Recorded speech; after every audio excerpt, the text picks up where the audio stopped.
You've met him before. You're in the meeting. Same table, same agenda, same stakes.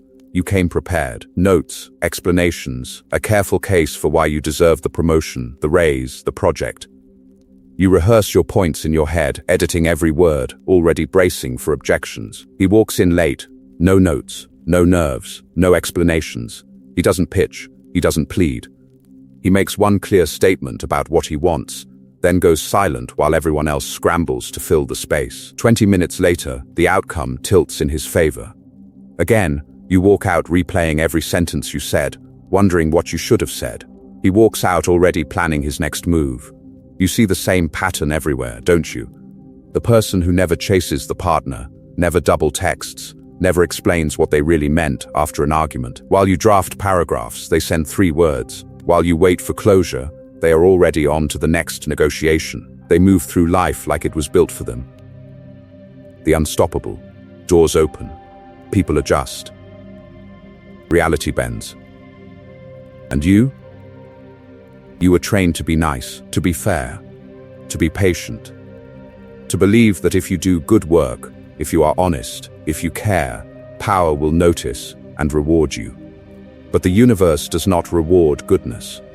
It rewards decisiveness. Most people never question this.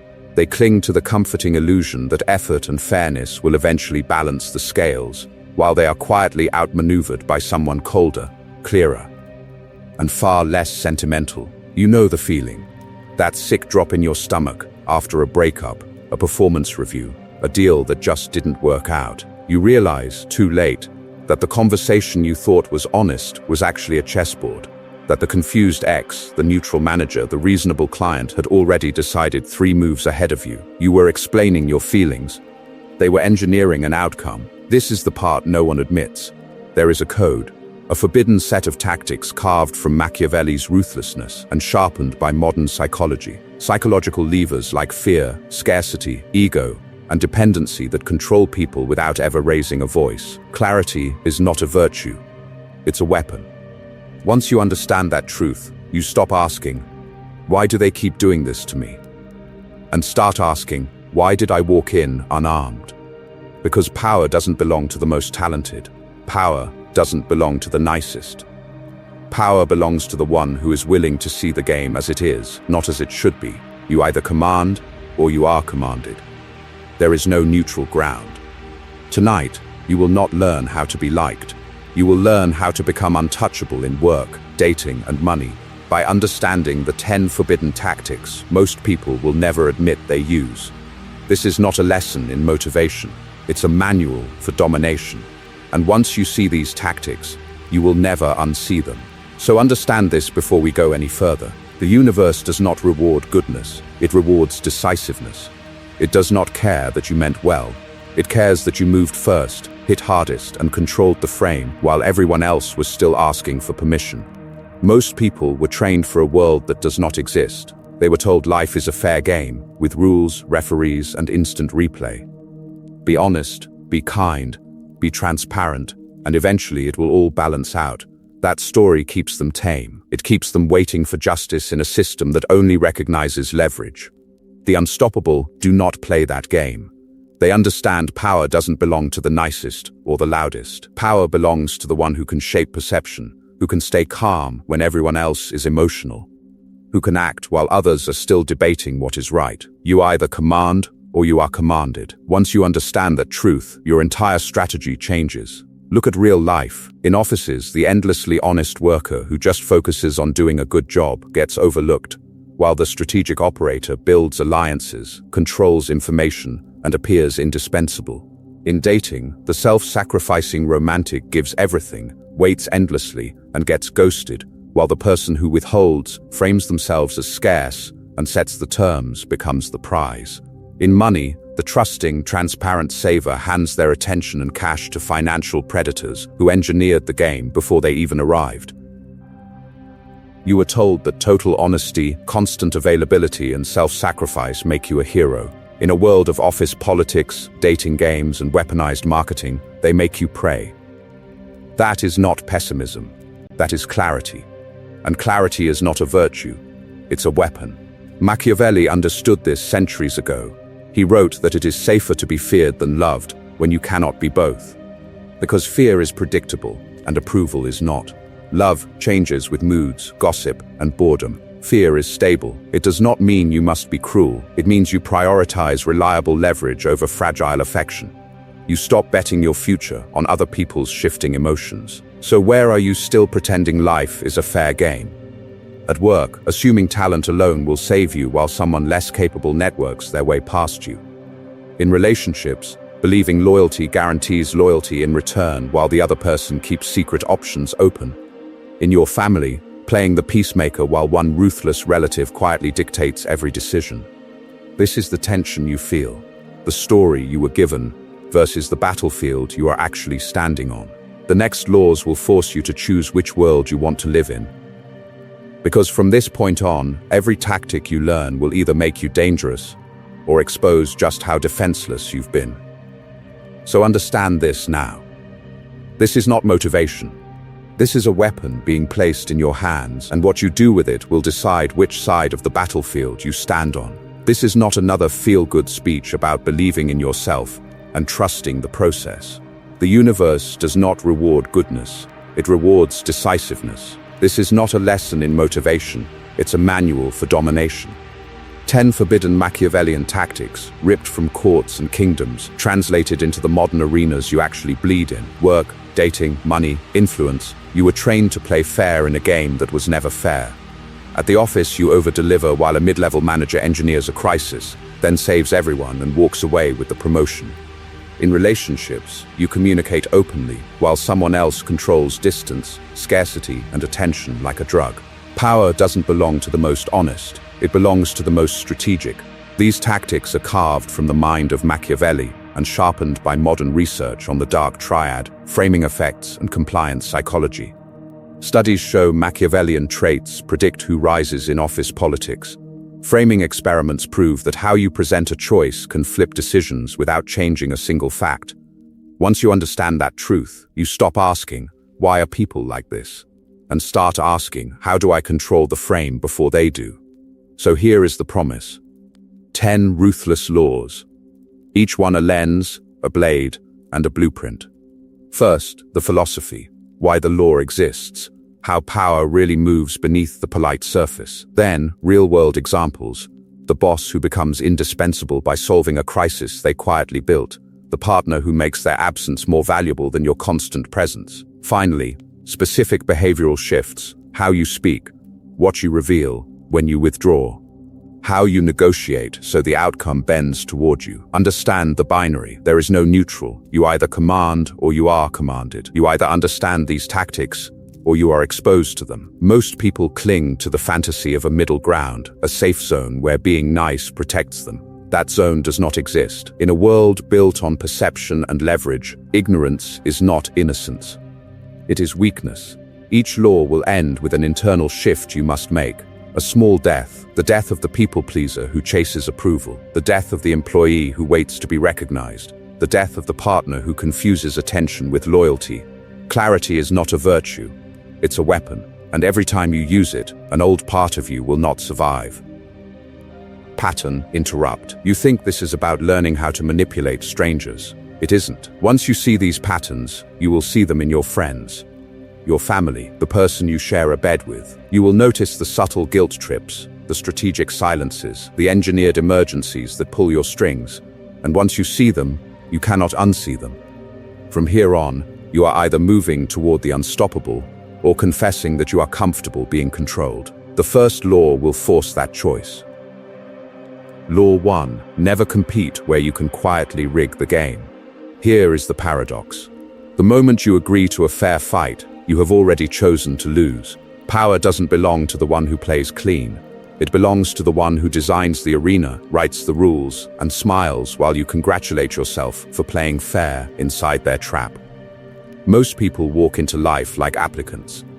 They accept the frame they are handed, job descriptions, dating norms, family expectations. They ask, "How do I fit?" instead of, "How do I bend this?" You were trained to respect the posted rules, to wait your turn, to compete openly. The unstoppable do not do that. They do not step into a neutral field. They build a tilted one. Clarity is not a virtue, it's a weapon. Once you understand that truth, you stop confusing fairness with safety. You see that the universe does not reward goodness, it rewards decisiveness. The person who controls the frame controls the outcome. You either command or you are commanded. Look at work. Most employees cling to their title and pray for recognition. A Machiavellian player engineers gravity. Imagine a mid-level manager, not the loudest, not the smartest on paper.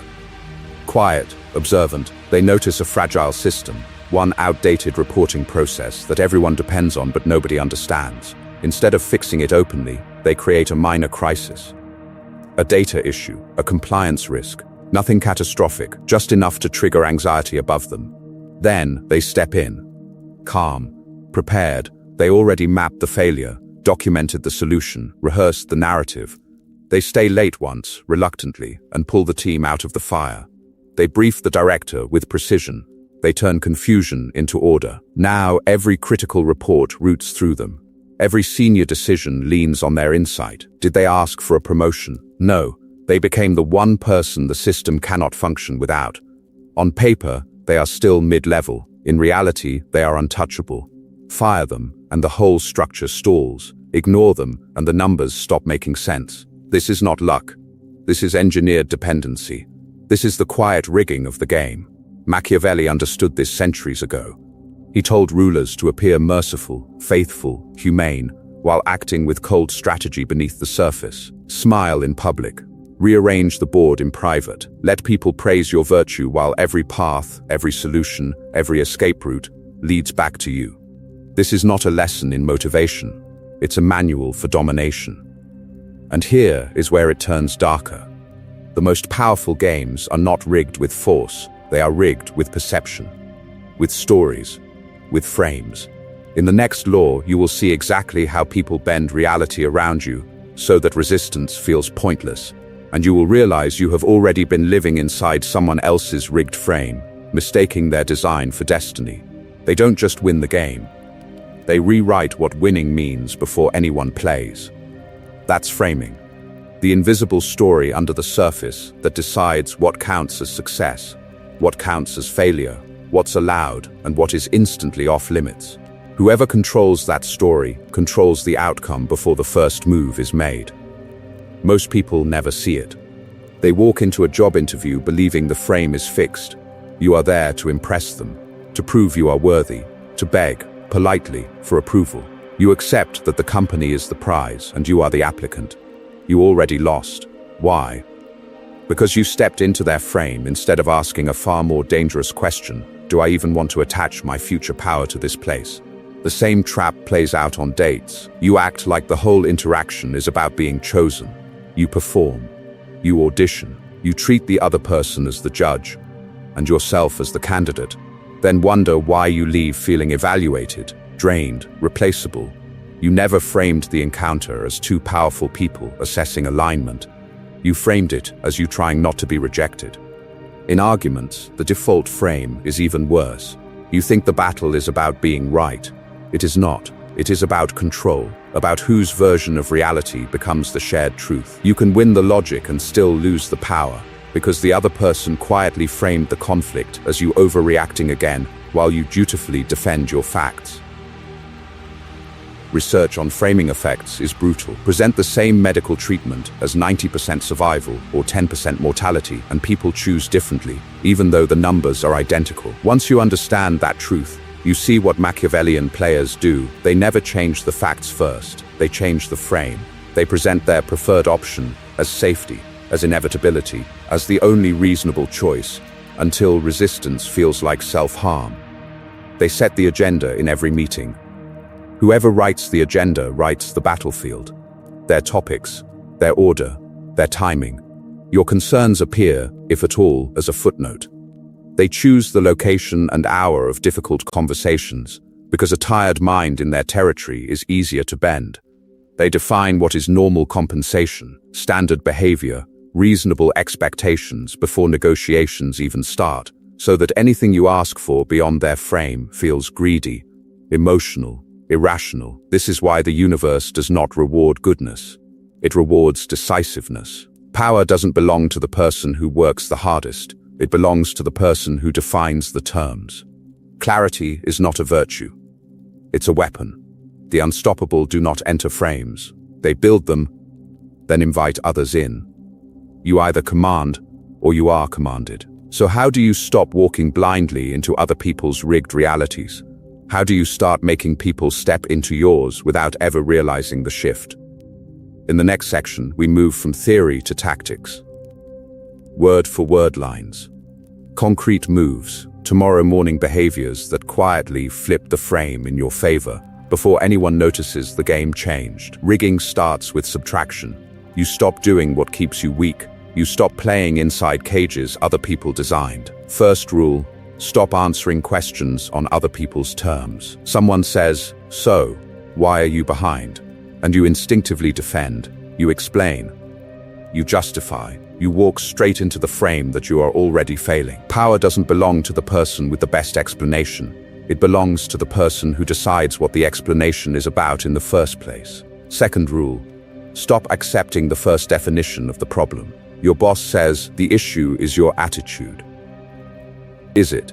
Or is the real issue that the project has no clear owner, no resources, and you're the easiest target? Most people argue inside the accusation. The unstoppable redefine the battlefield before they take a step. Third rule, stop rushing to defend yourself inside a frame you didn't choose. The moment you defend, you accept the premise. You agree that their question is the right question. That is how control is lost quietly, without a scene, without a fight. So what do you do instead? You pivot. Someone throws blame at you. You respond, "This isn't about blame, it's about fixing the delivery bottleneck. Here's what needs to change." You drag the conversation from emotion to structure, from you as the problem to the system as the problem. Clarity is not a virtue, it's a weapon. You use it to cut through the fog they benefit from. Walk into a meeting and don't wait to be told the agenda. You say, "Before we start, there are 3 outcomes we need by the end of this call." You name them, quietly biased toward your interests. You suggest timelines that favor your pace, metrics that highlight your contribution, terms that sound neutral but bend the whole negotiation in your direction. This is not a lesson in motivation. It's a manual for domination. Invisible rules are where real control lives. You normalize your boundaries early. I don't respond to last-minute demands. If you need something, it goes on the schedule. You define what success looks like in any collaboration. Success here means X is delivered, and my role is Y. Now every win passes through your position. You choose environments where you hold home field advantage, your office, your platform, your timing. Because once you understand that truth, you stop volunteering for away games. In dating and social life, the same law applies. You choose the venue, somewhere you know, somewhere you're relaxed, somewhere you know the staff and the rhythm. You choose the time, aligned with your energy, not their convenience. You set the pace of interaction, no frantic texting, no instant replies, no performing for approval. You are the chooser, not the applicant, yet you appear relaxed and generous. You invite, you host, you lead, while they feel picked without ever seeing the architecture behind that feeling. And here is the dangerous part. Once you start doing this, your vision changes. You will feel a snap in your perception. You'll notice who always sets the terms, who always defines the problem, who always chooses the room. You'll realize they have been rigging your reality for years. Quietly, smiling, acting innocent. You will also notice something else. They never show their real face while they do it. In the next law, you'll learn why the most effective operators hide their true nature behind masks, and how to build one of your own before they build one for you. Law 2. Hide the knife behind a friendly smile. The most dangerous players in your life will never look dangerous. They will look helpful, open, endlessly reasonable, while their real moves happen in places you are not watching. Most people were trained to trust what they see. If someone is warm, they must be safe. If someone shares, they must be honest. That conditioning is why you keep walking willingly into cages built out of compliments and concern. The universe does not reward goodness. It rewards decisiveness. And the decisive learn to separate appearance from intent. Machiavelli understood this centuries ago. He wrote that a ruler must know how to be not good when necessary. That is not a call to cartoon villainy. It is the art of wearing virtue as camouflage, while your true loyalty stays fixed on outcomes, not appearances. You show mercy when it strengthens you. You show honesty when it buys you trust. You show warmth when it opens doors you intend to walk through alone. Most people do the opposite. They overshare. They bleed their motives into every conversation. They announce their plans, their feelings, their doubts, as if the world were a therapist's office. They assume others mean what they say, so they answer sincerity with sincerity. They confuse emotional exposure with strength. Then they wonder why they feel naked in a world that keeps its armor hidden. The unstoppable play a different game. They split themselves into 3 layers: what they feel, what they think, and what they show. Your anger does not have to reach your face. Your strategy does not have to reach your words. Your fear does not have to reach your decisions. Clarity is not a virtue. It's a weapon. You aim it inward to see your own motives sharply. Then you decide exactly which version of you the world is allowed to meet. Look at a modern workplace. A colleague smiles and says, "Let me help with your project. You've got so much on your plate." You feel seen, supported. You give them access to your files, your research, your thinking. They ask smart questions, not approvingly. Keep the tone friendly. Then, in the meeting with leadership, they position themselves as the architect. They highlight the one piece they touched and frame it as the keystone. You become the assistant to your own idea. They walk out praised. You walk out confused. Were they cruel or just more strategic than you? Once you understand that truth, you stop judging people by how they act with you and start judging them by what happens after they act. You either command or you are commanded. Power doesn't belong to the loudest emotion. It belongs to the one who controls the story. Here is the psychological core you must learn. People are starving to trust. Starving to be liked. Starving to feel chosen. That hunger makes them blind. In the next law, you will see exactly how skilled operators feed that hunger on purpose, and how to stop being the one who gets eaten. That hunger to trust is the opening. The mask is the blade. Most people think manipulation looks harsh, aggressive, obvious. They imagine shouting, threats, open conflict. They never suspect the real operators. Because the most dangerous control doesn't feel like pressure. It feels like being understood. It feels like relief. It feels like finally, someone is on your side. The universe does not reward goodness. It rewards decisiveness. Most people would rather cling to a comforting lie told with warmth than face a brutal truth delivered without charm. They will forgive the charming liar before they forgive the blunt truth teller. Why? Because their nervous system chooses comfort over clarity. The unstoppable choose the opposite. They study this weakness in people, not to cry about it, but to weaponize it or defend against it. Here is the psychology of the mask. People are desperate to believe in good intentions. If someone smiles, mirrors their tone, remembers their name, and sprinkles in a little vulnerability, they assume, this person would never hurt me. That assumption is the cage. Once you understand that truth, you stop judging by how someone makes you feel and start judging by what their patterns actually cost you. Modern psychology has a name for the predators who excel at this: the dark triad, narcissism, psychopathy, and Machiavellianism. Out of the 3, Machiavellianism is the most quietly effective in offices, relationships, and politics. Why? Because it blends strategic empathy with emotional distance. They read your emotions with precision. They nod, they validate, they mirror your fears. But inside, there is distance, no attachment, no guilt, just calculation. This is not a lesson in motivation, it's a manual for domination. Power doesn't belong to the loudest emotion. It belongs to the one who can simulate emotion on command while staying cold inside. That is the mask. They can cry at the right moment, laugh at the right joke, confess the right flaw to appear human, all while steering you exactly where they want you. The trick is consistency. When words, tone, and body language line up, your brain tags the person as authentic, even when the content is scripted. A slight lean-in, steady eye contact, a warm tone that never spikes into obvious aggression, and then the masterstroke, a small self-deprecating admission. I'm not perfect. I've made mistakes. That line disarms you. It lowers your guard. You relax, because the villain in your head never admits flaws. Watch how politicians use this. A skilled operator will leak damaging information about themselves first, in a controlled, softened way. They confess on their own terms. Tears, regret, responsibility. The public feels they are seeing the real person, so they reward the apparent honesty with trust. That trust becomes a shield. Behind it, more serious deals, deeper corruption, and real character flaws stay buried. Because the audience has already decided they're one of the good ones. You either command or you are commanded. So how do you use the mask without becoming a predator? How do you project warmth while keeping your strategic core hidden, so you stay protected instead of exposed?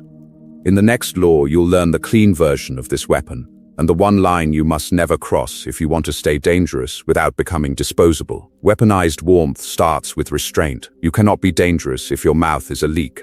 So the first shift is brutal and simple. You stop giving people access they have not earned. Stop explaining your long-term plans to casual co-workers and temporary lovers who haven't invested anything in you. Stop answering personal questions with full transparency, as if honesty means handing over your blueprint. Stop assuming that because someone shares a vulnerable story, their vulnerability is real, or that it obligates you to match it. Most people overshare because they are hunting leverage, not connection. The universe does not reward goodness. It rewards decisiveness. Nice, open, endlessly available people get harvested. The unstoppable learn controlled disclosure. You reveal just enough to seem human, but never enough to be held by the throat. So you share harmless flaws. You're bad with directions. You overthink text messages. You get nervous before presentations. These are safe sacrifices. They make you relatable, disarming, even charming. But your real fears, your financial pressure, your strategic moves at work, the emotional buttons that can make you spiral, those stay buried, especially in the early stages of any work or romantic dynamic. You let people feel close while they are still far from your core. This is where warmth becomes a shield. In conflict, you do not explode. You do not beg. You do not oversell your side. You stay polite, calm, curious. Help me understand why you chose that. Walk me through your thinking. You look gentle. You sound reasonable. They relax. They underestimate you. And while they are busy feeling superior, you hold your boundary in absolute silence. You are willing to walk away. That quiet willingness is power. Clarity is not a virtue. It's a weapon. So get clear on your layered intentions. There is what you say you want on the surface. I just want us to communicate better. There is what you actually want at the core. More influence over how things happen. And there is what you will never say out loud, the strategic outcome you are positioning for, the promotion, the exit, the advantage. Weakness comes from mixing these layers, from blurting core and strategic truths to people who only deserve the surface. Here is your pattern interrupt.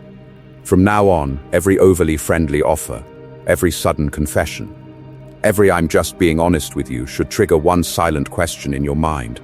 What outcome does this person stand to gain? Once you understand that truth, their warmth stops hypnotizing you. It becomes data. This is not a lesson in motivation. It's a manual for domination. Power doesn't belong to the loud or the cold. It belongs to the ones who can glow with warmth while keeping their strategy iced beneath the surface. In the next law, you'll learn how to turn that hidden ice into something worse than fear, dependence. Law 3. Control what they crave, and you control them. People are not moved by logic. They are moved by hunger and by terror, by what they ache to gain and what they cannot bear to lose. You want real power? Stop arguing with their mind. Seize their cravings. Guard the exits to their fears. Most people pretend they are rational. They talk about values, principles, fairness. But watch what happens when you threaten their social status, their access, their sense of being chosen. The performance ends. Panic takes the wheel. Once you understand that truth, you stop wasting breath on persuasion and start designing the emotional cage around the decision. Here is the law in its bluntest form. Control what they crave, and you control their behavior. You either command or you are commanded. The unstoppable do not chase agreement. They engineer dependence. They decide which rewards feel scarce, which punishments feel immediate, and then they let people choose from inside a rigged frame. The core levers are simple: fear of exclusion, scarcity of time or access, ego validation, emotional dependency. These are not abstract ideas, they are hardwiring. Fear of exclusion turns grown adults into obedient children, desperate not to be left out of the group chat, the inner circle, the opportunity. Scarcity of time or access shuts down analysis. Only 3 spots left. Offer ends at midnight. Under pressure, clarity collapses. People comply just to escape the tension. Social psychology has measured this for decades. When something appears limited, desire spikes. When a deadline is imposed, compliance surges. Marketers know it. Bosses know it. Manipulators breathe it. That fake countdown timer, that exclusive invite, that sudden urgency at the end of a sales call, that is not coincidence. The universe does not reward goodness. It rewards decisiveness, and they are forcing you to be decisive on their terms. Then there is ego validation. Tell someone they are smarter, different, chosen, and you bypass their defenses. They stop evaluating the offer and start protecting the identity you just handed them. This is why flattery is so dangerous. It feels like affection. It functions like a leash. But the darkest lever is emotional dependency. Picture the dating strategist who never plays it straight. One week, they flood you with attention. Good morning texts, calls at night, deep confessions that make you feel like you have finally been seen. You relax, you attach, you start imagining a future. Then, without warning, they go cold. Slow replies, short messages, plans forgotten. Your nervous system lights up. What did you do wrong? How do you get that warmth back? You stop asking, are we compatible? And start asking, how do I fix this? Your standards vanish. Your clarity is gone. It's not love, it's addiction. Clarity is not a virtue, it's a weapon. In the next section, you will see exactly how these levers are used against you every single day, and how to flip them so you become the one manufacturing scarcity, defining the reward, and setting the emotional terms of every interaction. This is not a lesson in motivation. It's a manual for domination. Fear, scarcity, ego, these are the invisible fingers wrapped around every yes you've ever given that you later regretted. Once you understand that truth, you stop asking, why did I do that? And start asking, which lever did they pull? Because people are not as mysterious as they pretend to be. Push the right place, and they fold on cue. Start with fear. Not horror movie fear. Quiet fear. Fear of loss. Fear of rejection. Fear of being alone with your own life. Most will stay in a toxic job that's killing them rather than face the uncertainty of walking out. They will cling to one-sided relationships, accepting crumbs, because the terror of starting again feels worse than the slow death of staying. The universe does not reward goodness. It rewards decisiveness. Fear turns decisive action into endless hesitation, and hesitation is where manipulators feed. So what do the ruthless do? They frame every decision as a potential loss. If you leave, you'll never find better. If you don't sign today, the offer is gone. They weaponize your imagination against you, letting you torture yourself with visions of what you might lose. You say yes, not because the deal is good, but because the alternative has been painted as unbearable. Then there is scarcity. Limit time, limit options, limit access, and you distort value. Scarcity is the illusion that makes trash look like treasure. Sales funnels use countdown timers and only 3 spots left because social psychology has already proved it works.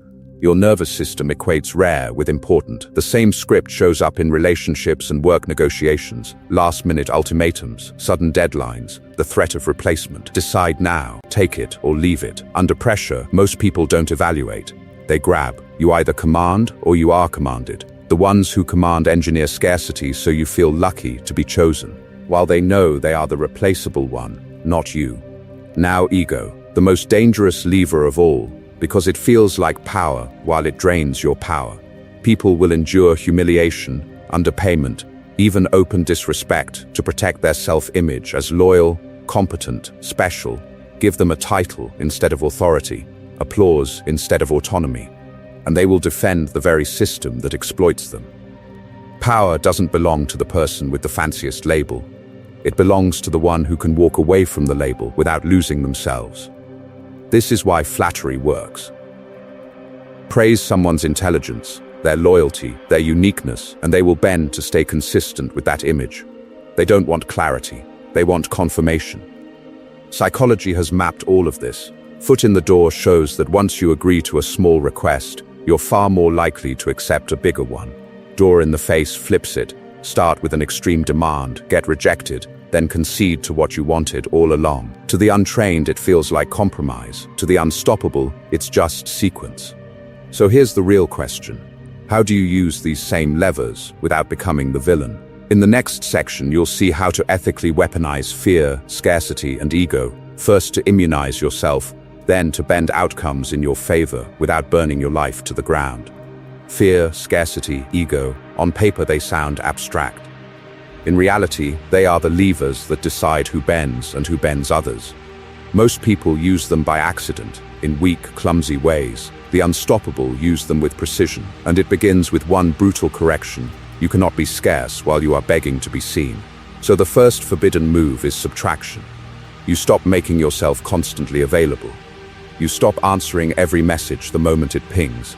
You stop rearranging your day because someone else is disorganized and loud. Every time you do, you teach people one thing: your time is cheap. You also stop over-explaining your worth. Explaining is what you do when you are trying to convince the jury. Power doesn't belong to the person pleading their case.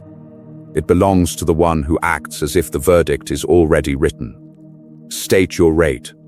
State your boundary. Then shut up.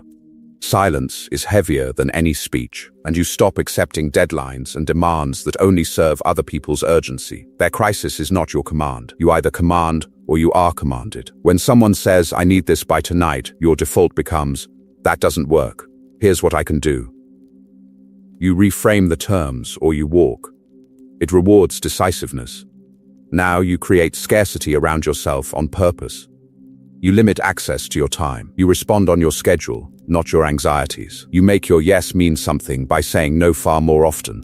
Most will feel a spike of panic at this. Good, that panic is the sound of dependency breaking. In work, you stop being the emotional and logistical crutch. You solve high-leverage problems. Then refuse to be the on-call firefighter for everyone's self-inflicted chaos.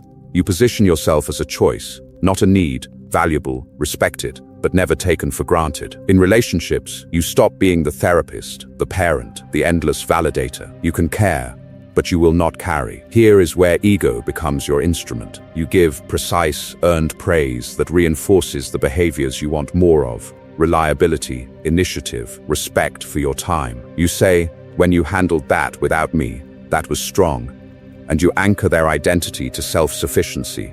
But when people cross your boundaries or underdeliver, you withhold validation.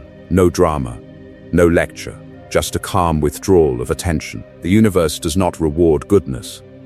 It rewards decisiveness. Pattern interrupt. Right now, choose one area where you will pull back your availability. One chat, one group, one person. For the next 7 days, you respond slower. You stop rescuing. You stop justifying. Watch what happens when your presence is no longer guaranteed. Who respects you more? Who rages? Who disappears? Once you understand that truth, you stop fearing loss. You see that your absence is an asset, not a threat. And in the next section, you'll turn that same logic outward, using fear and perceived loss to steer negotiations, relationships, and entire groups, without ever raising your voice. Law 4, never show all your cards, especially the good ones. Power is not just what you have. It's what they don't know you have, the options you haven't revealed, the alliances no one sees, the limits you never admit. You want leverage? Stop handing people the blueprint to control you. Look at the culture you live in. Everyone is broadcasting. Plans, feelings, bank accounts, relationship drama, career moves. For what? For approval, for that tiny hit of digital validation that makes them feel seen for 5 seconds. Most people would rather be exposed and accepted than hidden and powerful. That is why most people never become the unstoppable. Machiavelli understood something your oversharing world has forgotten. Predictability is weakness. When people can map your intentions, they can preempt you, block you, or quietly weaponize your own plans against you. He advised rulers to conceal their true designs, to speak in generalities, to move under fog, not because deception is glamorous, but because visibility is dangerous when you are still building. Clarity is not a virtue, it's a weapon, but you do not hand your enemy the schematics of your weapon before the battle starts. You keep your clarity on the inside and their confusion on the outside. You either command or you are commanded, and the commanded are always the ones who talk too much. So you do the opposite of the herd. You move in silence. You let results speak late. While your co-workers are announcing their 5-year plans to anyone who will listen, you are quietly executing a different law. Picture this.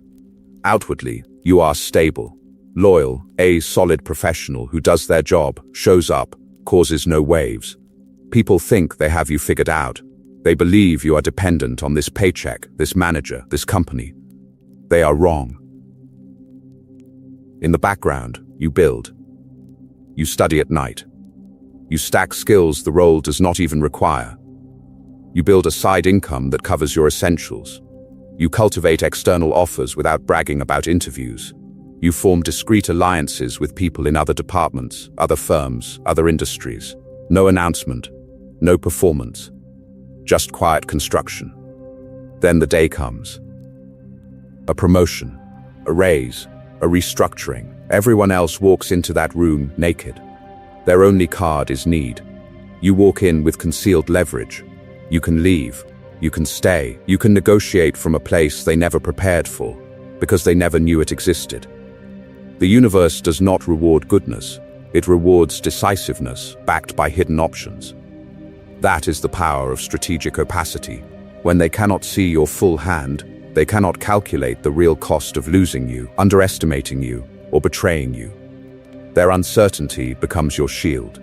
In the next section, you'll go deeper into this, not vague theory. The exact categories of information you must never give away cheaply if you want to be unmanipulable.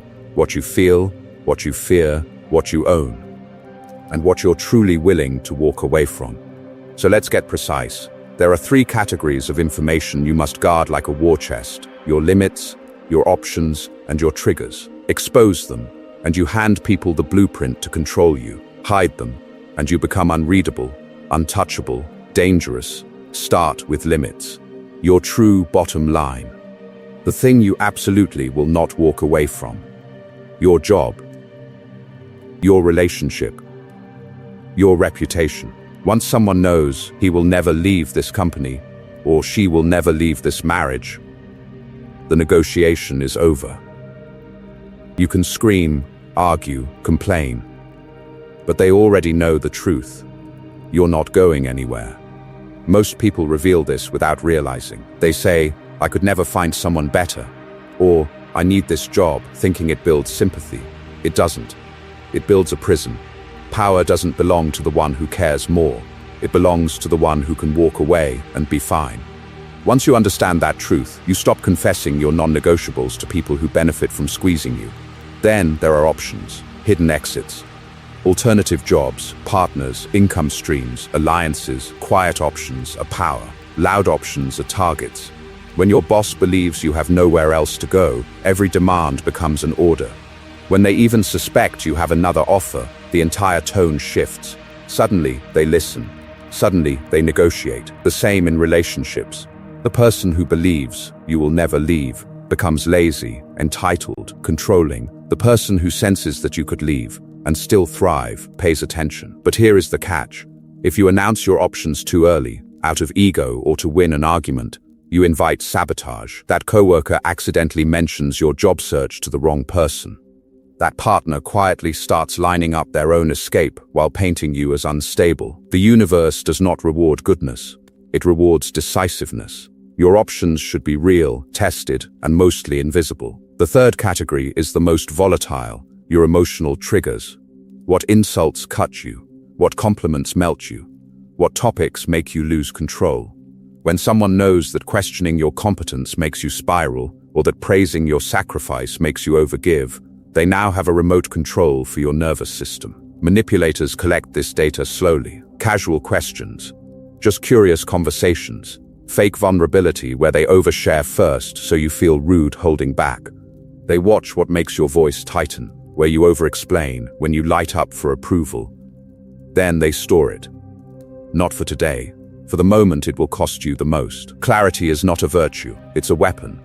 And right now, they have more clarity about you than you have about yourself.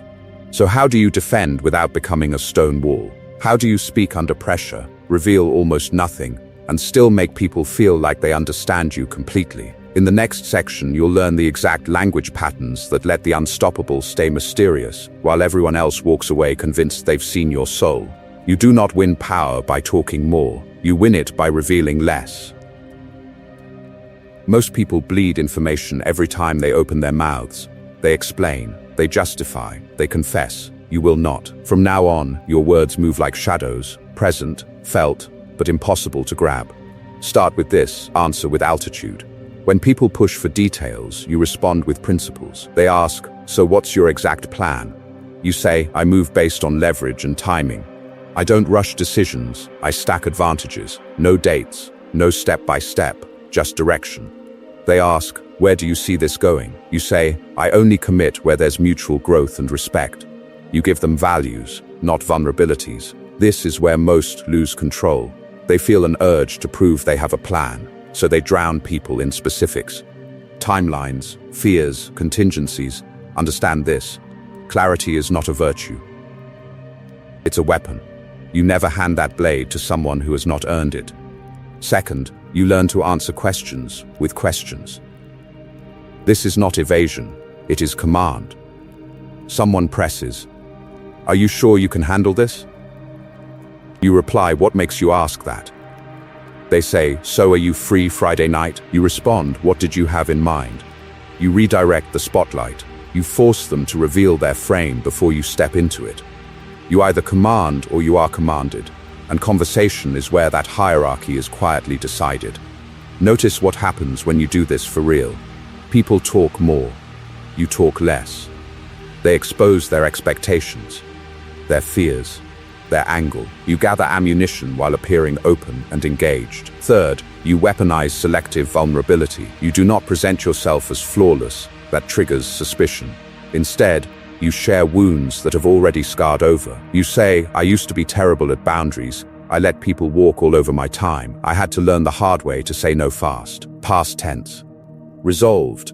You create connection without handing anyone a live weakness they can press today. Now, the behaviors that must die. You stop clarifying your every move. You stop explaining your no. No is a full sentence. You stop narrating your internal doubts to people who have not bled for a place in your inner circle. Power doesn't belong to the constantly transparent. It belongs to those who understand that access is currency. Pattern interrupt. Tomorrow, run an experiment. 1 full day of honest but minimal answers. No extra justification. No nervous oversharing. Let silence hang. Feel how uncomfortable you are without your usual explanations. Then notice something else. How much more people lean in. How much more they respect your boundaries without understanding why. Once you understand that truth, you will stop fearing mystery and start using it. Because the universe does not reward goodness, it rewards decisiveness about what you reveal and what you never put on the table. In the next section, you'll turn this verbal control into something even more dangerous, strategic inconsistency.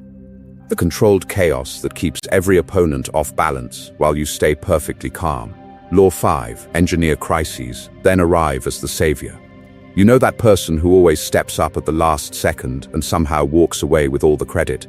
Projects fall apart, teams panic, leadership looks lost, and then they glide in, fix everything, and everyone treats them like they're irreplaceable. Do you really think the universe just keeps handing them perfect rescue scenes? Or did they learn to write the script? Here is the law, without comfort and without disguise. If you solve problems you didn't create, you're helpful. If you solve problems you quietly engineered, you become indispensable. One gives you gratitude, the other gives you leverage. Which do you think the unstoppable choose? Most people wait for chaos, then rush in, hoping someone notices their effort. That is charity. That is dependence on approval. Power doesn't belong to the ones who wait. It belongs to the one who decides when the fire starts and when the fire ends. Machiavellian players do not just respond to crises. They manufacture them, or they magnify them. At work, in politics, in relationships, they understand a brutal truth. People cling hardest to whoever seems able to restore order when they are afraid, so they make sure fear shows up on schedule. Picture the manager. They forget to forward a critical client email. They sit on key data until the deadline is close enough to feel lethal. The team scrambles, confused, arguing, looking incompetent. Tension rises. Leadership starts to worry. Then, at the perfect moment, the manager steps in with the missing information, pulls an all-nighter, reorganizes the chaos, and delivers just in time. They are praised for dedication. The team is blamed for disorganization. Who looks weak? Who looks essential? Who walks away with more control over the next project, the next budget, the next round of layoffs? Once you understand that truth, you see this pattern everywhere. The politician who quietly stokes division, then campaigns on healing the nation. The partner who withdraws, triggers anxiety, then returns with affection so you feel you cannot live without them. The boss who understaffs a department, then fights for you against the pressures they helped create. Clarity is not a virtue. It's a weapon. When you see the hidden hand behind the crisis, the spell breaks. Machiavelli wrote that a ruler may need to create enemies or exaggerate threats to justify harsh measures and consolidate control. Today, the same logic runs on soft power. You do not always need a real enemy. You just need a narrative of danger that only you can resolve. This is not a lesson in motivation. It's a manual for domination. You either command or you are commanded when fear floods the room. But there is a cost. Engineer too much chaos, and you lose control of it. Cross the wrong line, and people will eventually see the pattern and turn on you. In the next section, you'll walk through the ethical landmines of this tactic, and more importantly, how to recognize, in real time, when someone is engineering the crisis you're being pressured to thank them for ending. Engineered chaos follows a script.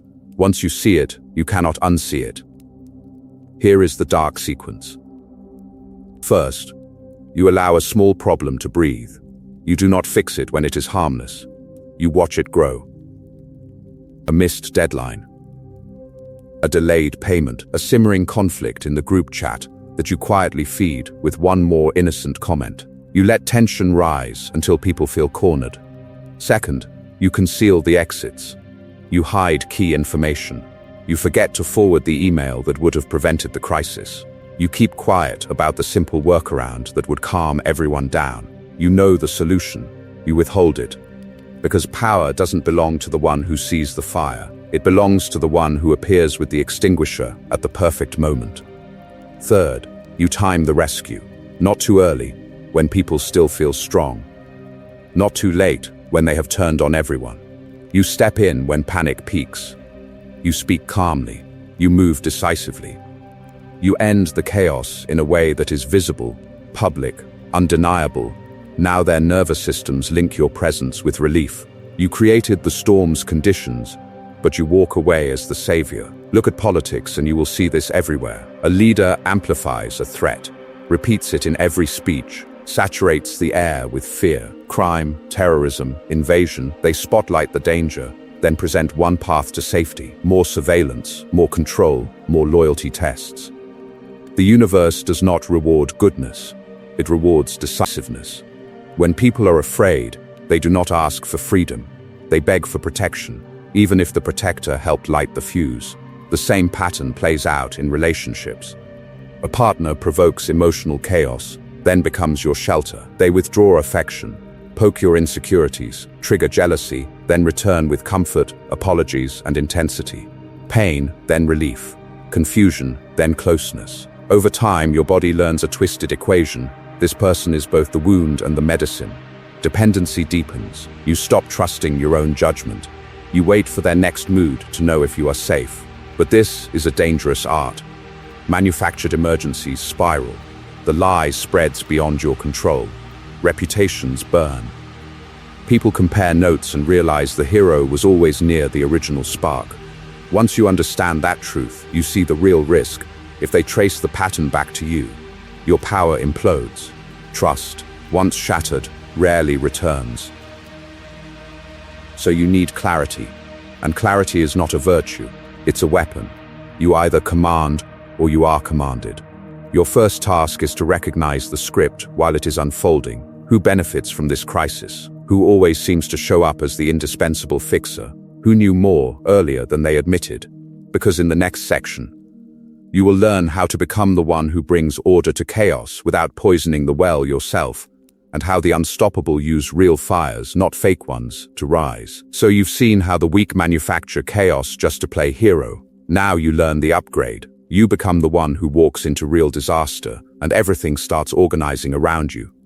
Most people only notice crisis when it's already burning. They panic, they freeze, they beg for instructions. You will not live like that. Power doesn't belong to the loudest voice in the room. It belongs to the one who saw the storm weeks before anyone smelled rain and quietly built the shelter while everyone else chased comfort and approval.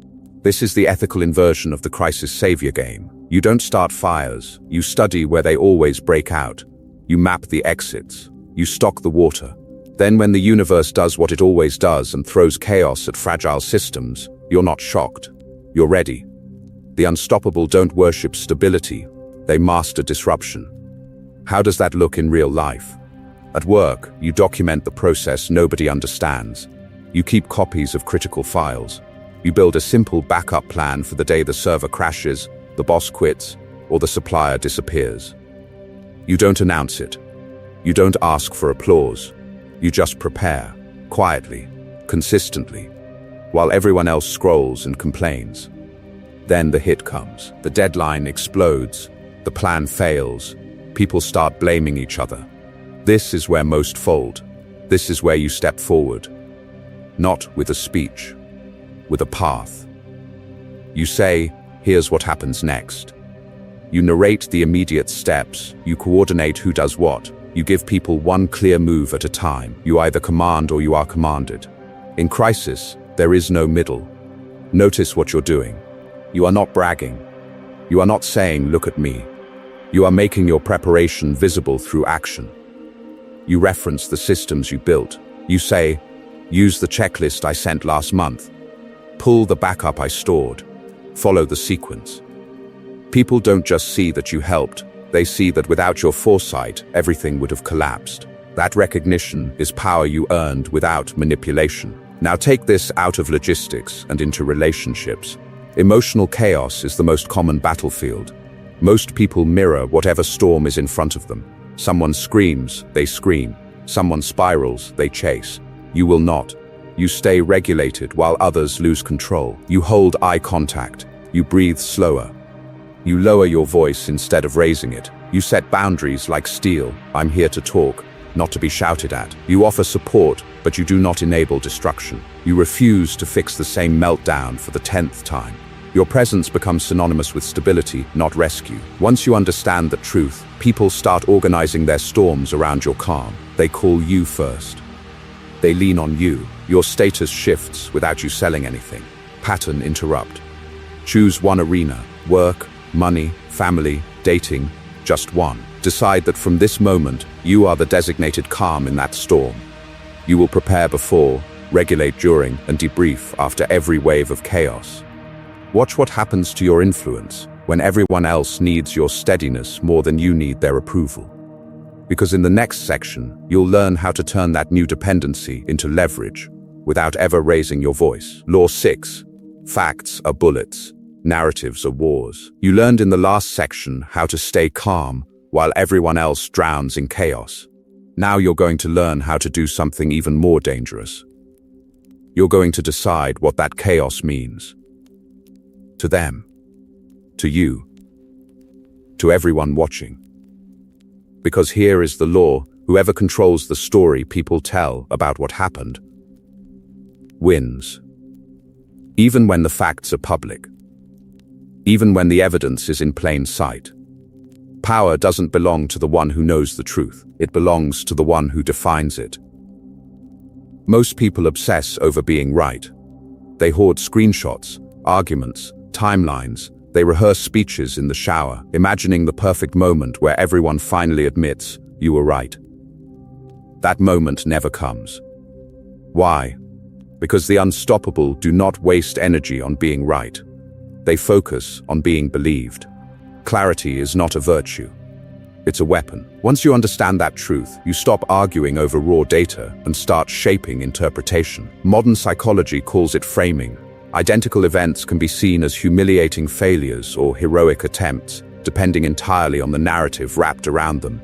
Same outcome, different story, completely different power. Research on framing shows that if you present a medical treatment as saving 90 out of 100 lives instead of killing 10 out of 100, people make different decisions, even though the math is the same. The facts don't move them. The frame does. So ask yourself, whose frame are you living inside right now?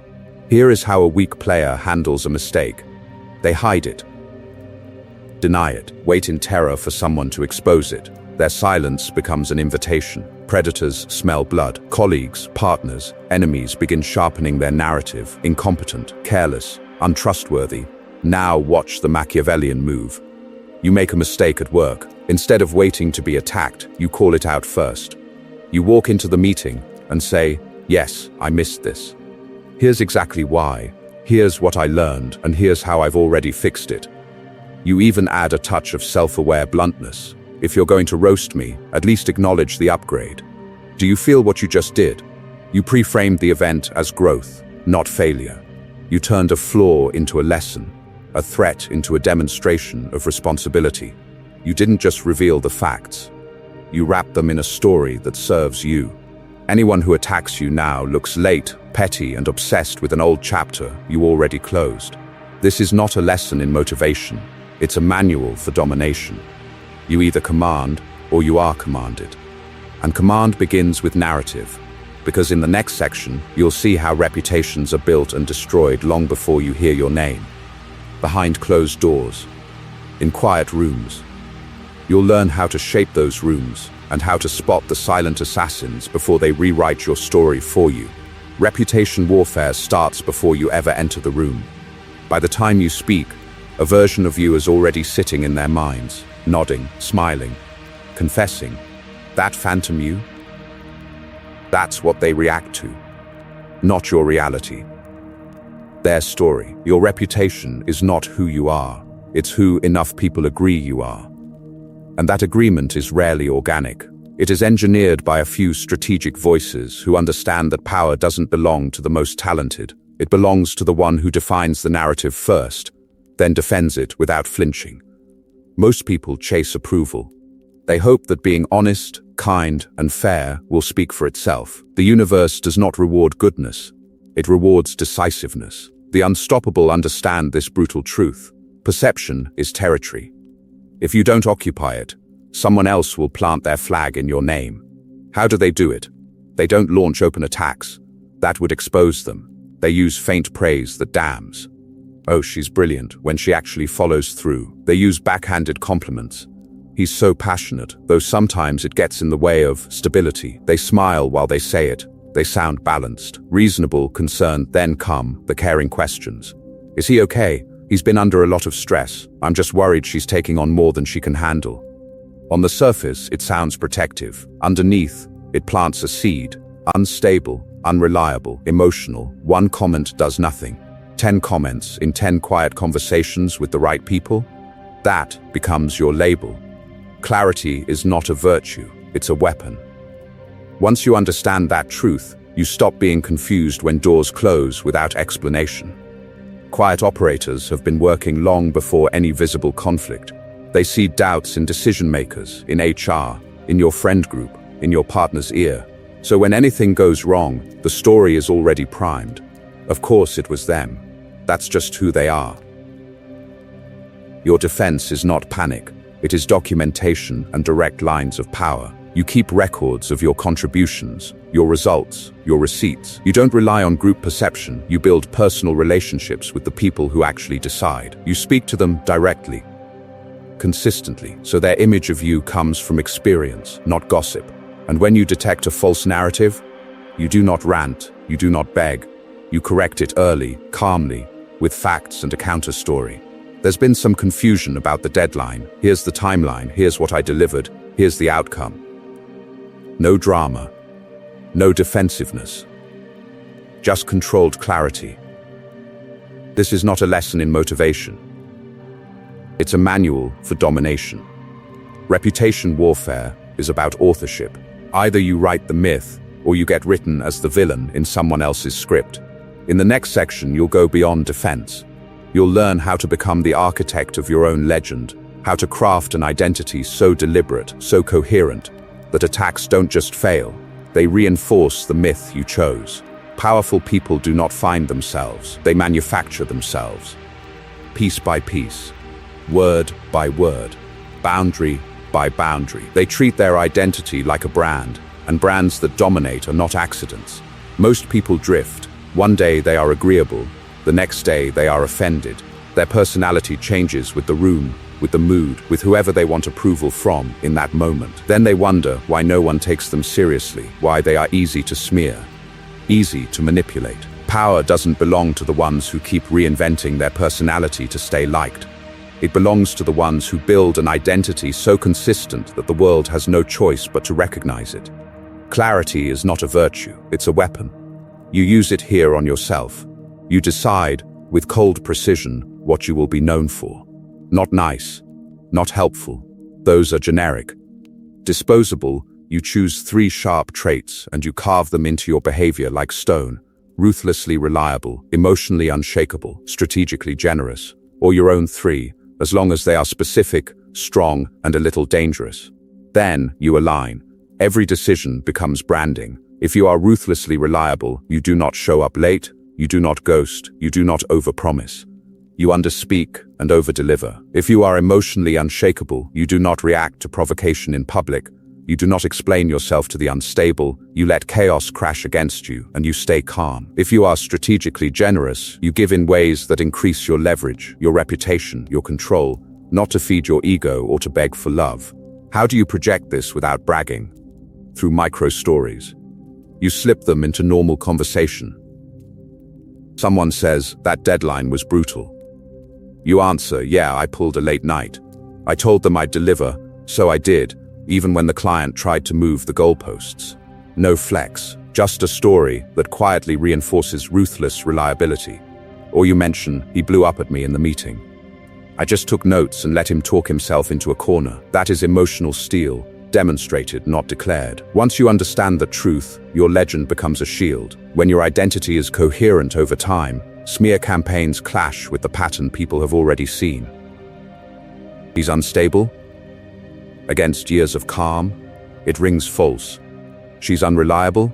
Against a record of brutal consistency, it exposes the accuser instead. This is not a lesson in motivation, it's a manual for domination. Pattern interrupt. Stop. If you stopped trying to be liked, who would you choose to be feared as? Not cartoon villain feared. Respected feared. Slightly intimidating because your standards are non-negotiable. What 3 traits would define you if you accepted that the universe does not reward goodness, it rewards decisiveness? You either command or you are commanded. In the next section, you'll weaponize this identity even further, turning your presence into something people anticipate, accommodate, quietly fear losing. Law 7. Make them need you more than you need them. You want people to anticipate you, accommodate you, and quietly fear losing you? Then understand this. The person who can walk away holds the power. The person who can't becomes polite, agreeable, and silently resentful. Watch any negotiation. One side is relaxed, unhurried, willing to let the deal die. The other is leaning forward, over-explaining, compromising against their own interests. Who wins? Power doesn't belong to the nicest or even the smartest. Power belongs to the one who can say, with absolute calm, if this doesn't work for me, I leave. Most people never reach that point. They build their lives on dependency, on a job they can't lose, a partner they can't upset, a social circle they can't disappoint. Then they wonder why they feel controlled. Once you understand that truth, you stop begging for fairness and start engineering asymmetry. This is the Machiavellian move. Design every important relationship so they rely on you more than you rely on them. Professionally, that means you don't just do your tasks. You become the person who understands the critical system no one else bothered to master. When a crisis hits, everyone turns to you. Suddenly, you are not just an employee, you are infrastructure, a mid-level manager who quietly becomes the only one who can untangle the data pipeline or interpret the legacy code, becomes untouchable. Fire them, and the company bleeds time, money, and reputation. Keep them, and they negotiate from strength. They can walk. The company can't. That is asymmetrical dependency. Personally, the same law applies.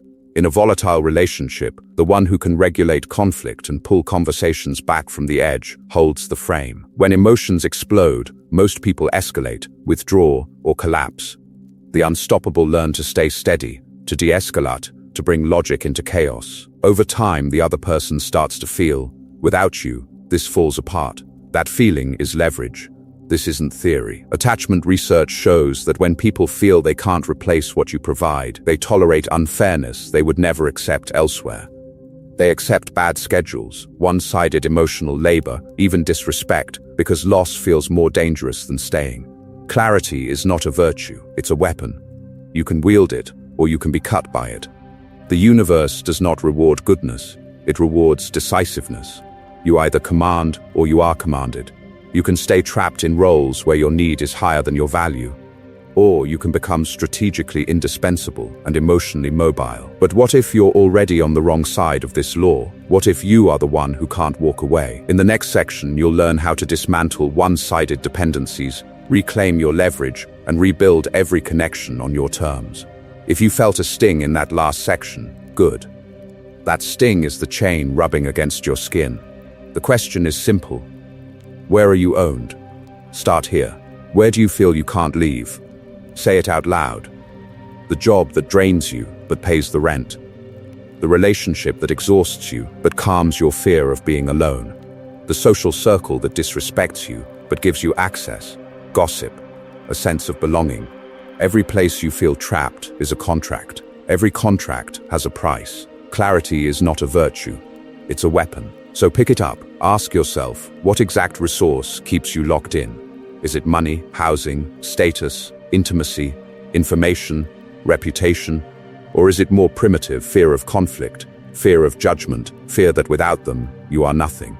Once you understand that truth, you stop telling yourself you're loyal, you realize you're dependent. Manipulators understand this instinctively. They do not chain you with constant cruelty. They chain you with contrast. One day, cold and distant. The next, warm and validating. They alternate punishment and reward like a scientist running an experiment. Knowing that unpredictable reinforcement is the most addictive. Just enough affection to keep you hopeful. Just enough criticism to keep you insecure. And you stay. Because you keep gambling on the good days. Most people call this love, or loyalty, or how the world works. The unstoppable call it what it is, a power structure. Power doesn't belong to the one who gives the most. It belongs to the one who can walk away with the least damage. You either command, or you are commanded. As long as one person controls your income, your sense of worth, or your emotional stability, you will obey. So you begin the escape, not with a dramatic exit, but with quiet construction. Build alternative income, even if it starts as a single client, a weekend shift, a small digital skill that someone will pay for. Expand your network by one new conversation a week, one message, one event where no one knows your old role. Each connection is a crack in the wall. Then you attack the deepest chain, emotional dependency. You train yourself to regulate your own state. You learn to sit with anxiety without begging for reassurance. You learn to feel anger without exploding, sadness without broadcasting it to be rescued. You diversify your sources of validation, your body, your craft, your progress, your discipline. The universe does not reward goodness. It rewards decisiveness. Do not underestimate small moves. One new skill that earns you $50, one friend outside your current circle, one day where you do not react to their mood. These are not minor. These are test detonations. They shift the balance of fear. They prove to you that their approval is optional. Because once you are no longer the one who can't leave, everything reverses. And in the next section, you'll learn how to turn that reversal into quiet dominance. How to become the irreplaceable one in any room, without becoming the tyrant you just escaped. Reversal is not enough. Walking away proves you can't be owned. Becoming irreplaceable proves you are the one who owns the board. Most people beg for security. The unstoppable manufacture it. They don't wait for titles or promises. They design asymmetry, on purpose, so that removing them is more dangerous than keeping them close. How do you do that without becoming a clown who overperforms for scraps of approval? You specialize in something most people are too lazy to construct, a rare combination. Not one magical skill, a stack. One person who understands the numbers, reads the room emotionally, and has the quiet trust of the decision maker. None of those alone are unique. Together, they are a choke point. Clarity is not a virtue, it's a weapon. See yourself as an asset, not a role. Ask, what mix of skills, traits, and connections do I control that almost no one else does? Then, sharpen that mix until replacing you would mean replacing 3 people at once. You either command or you are commanded. Asymmetry decides which. Next, you quietly take ownership. Not through announcements. Through gravity, you become the one who actually knows how things work. You build the template, the script, the checklist. You become the person who can calm the client, decode the boss, or diffuse the fight before it explodes. People start routing decisions and conflicts through you because it feels easier, safer, faster. That mid-level manager who always just happens to be in the room when crises hit, the one who already has the data, the solution, and the relationships to implement it. They are not lucky. They have engineered dependency. Power doesn't belong to the one with the title. Power belongs to the one the room can't function without. But here is the dangerous part. If you make yourself endlessly available, you turn your power into background noise. When people can get you any time, they stop feeling the cost of losing you. Scarcity is not a game, it is structural respect. You set boundaries, you do not jump for every request. You deliver hard, then you disappear just enough that your absence stings. This is not a lesson in motivation, it's a manual for domination. You start documenting everything you build so the value is visible, but the execution still lives in your head and your hands. You say no to tasks that dilute your uniqueness, the busy work anyone could do. You negotiate from the position of, I'd like to help, but I don't need this. Once you understand that truth, your tone changes, your posture changes, your leverage becomes real. Pattern interrupt. Imagine walking into every room knowing one thing: if you vanished, something important would break. A client would walk. A system would crash. A group would turn on itself because you were the quiet stabilizer. Feel that for a second. Then answer this. In what arena will you build that reality first? Work? Money? Social life? Pick one. In the next section, you'll learn how to expose that arena's hidden power map, so you know exactly where to place your irreplaceable weight. You've mapped the arena, you know where your weight should fall. Now you need the weapon that makes that weight undeniable. Law 8. In any interaction, the one most comfortable with silence controls the frame. Noise is usually a confession of insecurity. Most people are terrified of quiet. A pause hits the air and they rush to fill it with justification, apology, nervous explanations, and desperate bids for approval. They start explaining what no one asked them to explain. They defend what no one attacked. They reveal fears no one had seen. That is the first truth of power. The person who fears silence will always hand you their weaknesses on a silver plate. You've seen it. You ask a simple question in a meeting, then stop. The other person keeps talking, circling, clarifying, bargaining against themselves. Every extra sentence is a discount on their own value. The universe does not reward goodness. It rewards decisiveness. And decisive people are not afraid to let a moment hang heavy while the other side unravels. Negotiation research is brutal about this. When one side makes an offer and the other responds with a calm, deliberate pause instead of instant chatter, the offer maker tends to flinch. They sweeten the deal, they reveal constraints, they expose their real priorities, all because the silence made them feel out of control. Once you understand that truth, you stop talking to relieve your anxiety and start using quiet to increase theirs. Noise is movement. Silence is gravity. In arguments, the person who reacts instantly raises their voice and fills every gap with emotion looks unstable, even when they are right. The one who listens, lets the storm crash, waits 3 beats, then responds slowly with measured words appears grounded, dangerous, and in control. You either command or you are commanded, and nothing exposes that hierarchy faster than how you handle the empty space between sentences.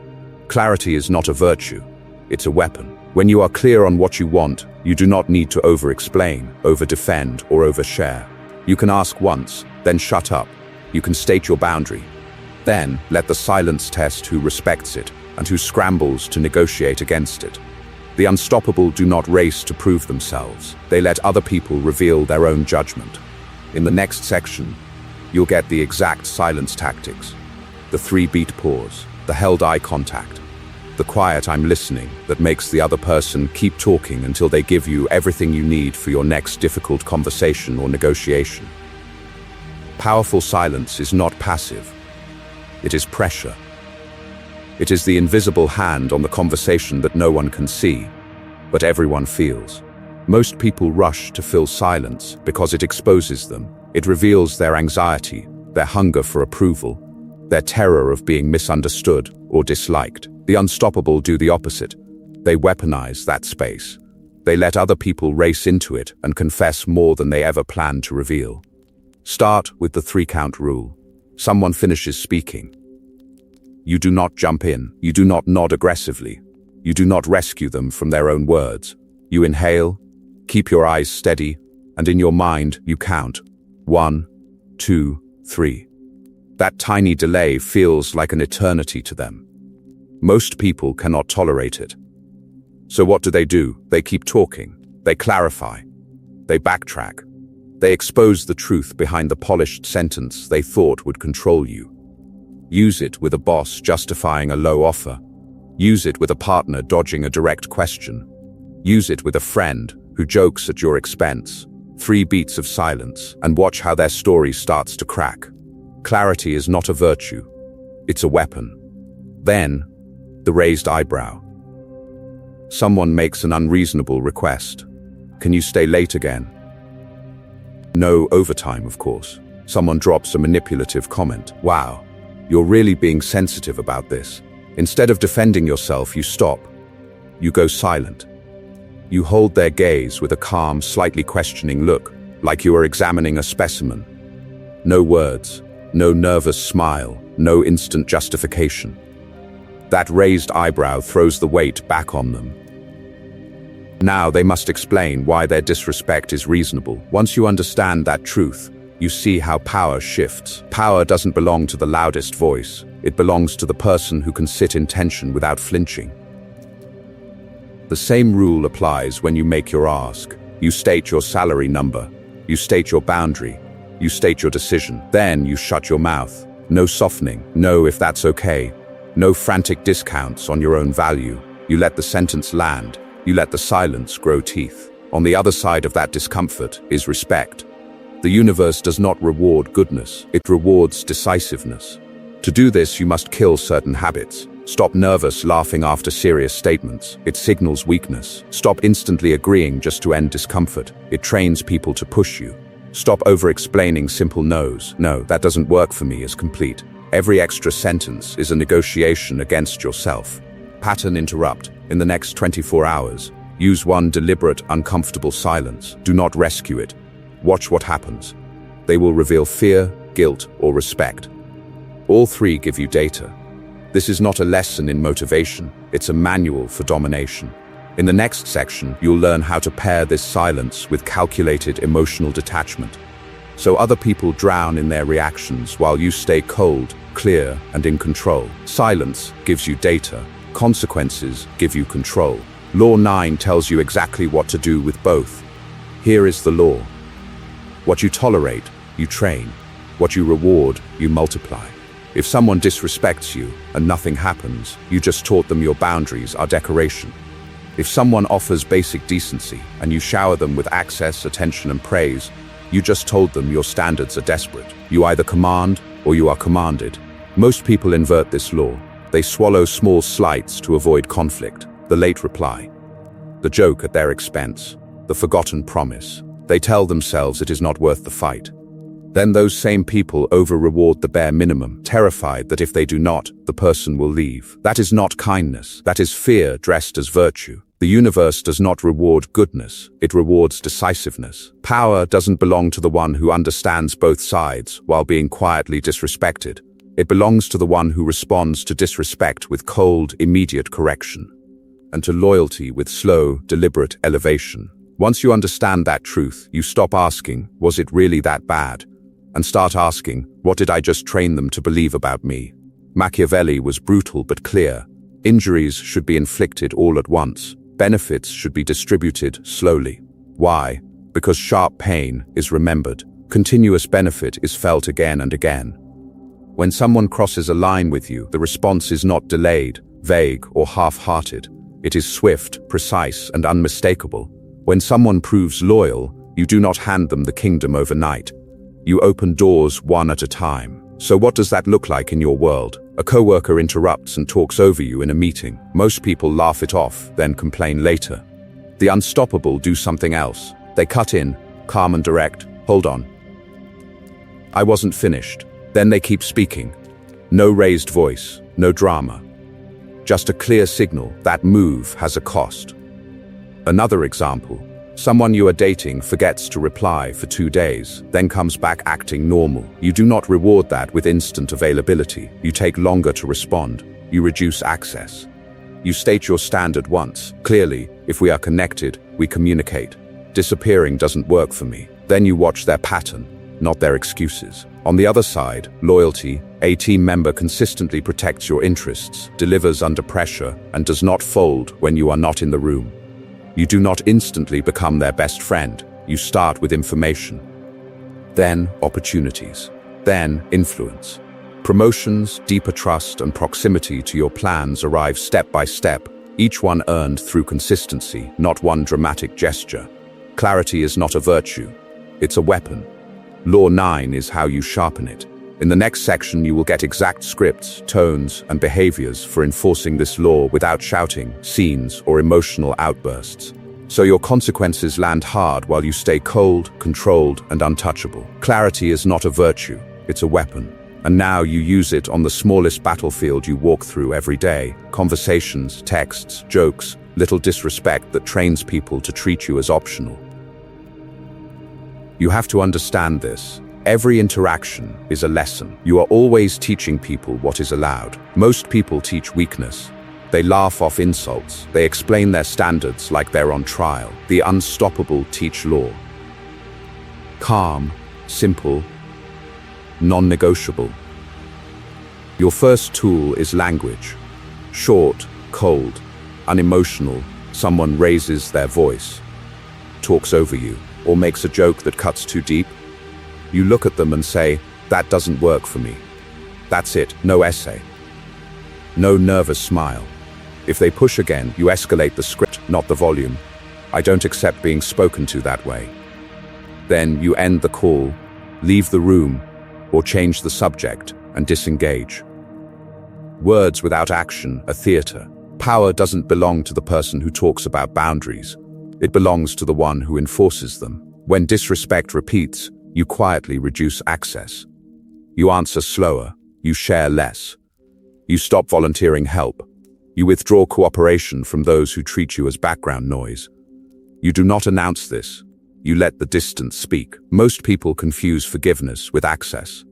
They move on, but they stay available, responsive, eager. That is not mercy. That is training predators. Once you understand that truth, you stop giving second, third, and fourth chances with no behavioral change. You stop overpraising minimal effort like it's a miracle. You stop sitting at tables where your standards are mocked and your principles are a punchline. This is where control shifts. Because the universe does not reward goodness. It rewards decisiveness. When your words and your behavior finally match, people feel it. The flaky friend who always cancels and still gets your time, they hit a wall of silence. The boss who dumps last-minute work on you because you never say no, they hear, I'm at capacity. I can't take that on, and you do not flinch. But domination is not only about punishment, it's about selective reward. Loyalty, respect, consistency, these are not paid with cheap, instant approval. You increase trust slowly, you share more information, you open doors, make introductions, give deeper intimacy over time. Scarcity creates value. When your trust is rare, people protect it. When your attention is earned, people rise to keep it. Pattern interrupt. Stop listening for a second and do this. Picture one person who has been testing your limits. You already know their name. What is the next consequence that will quietly fall the next time they cross the line? Less access? A delayed reply? A project you will no longer rescue? Decide it tonight. Write it down. In the next section, you will learn how to project this law into rooms before you even speak, so your presence alone sets the standard and people adjust themselves before they ever dare to test you. You can project standards into a room, but if your emotions are still running the controls, people will learn how to bypass every boundary you set. Law 10. Stay 2 moves colder than everyone around you. Feelings are signals, not commands. The one who can feel deeply but act coldly, strategically, is the one who wins over time. Most people reverse this. They act wildly on every emotional spike, then regret it when the dust settles and the damage is permanent. Look at how people lose power. They quit in anger, slamming doors on opportunities that would have changed their life. They confess in fear, oversharing to the wrong person because they want instant relief instead of long-term control. They cling in loneliness, crawling back to disrespect, to bad deals, to toxic rooms, just to avoid being alone with themselves. Do you see the pattern? Short-term emotion, long-term prison. The universe does not reward goodness, it rewards decisiveness. Most will spend years asking, how do I stop feeling this way?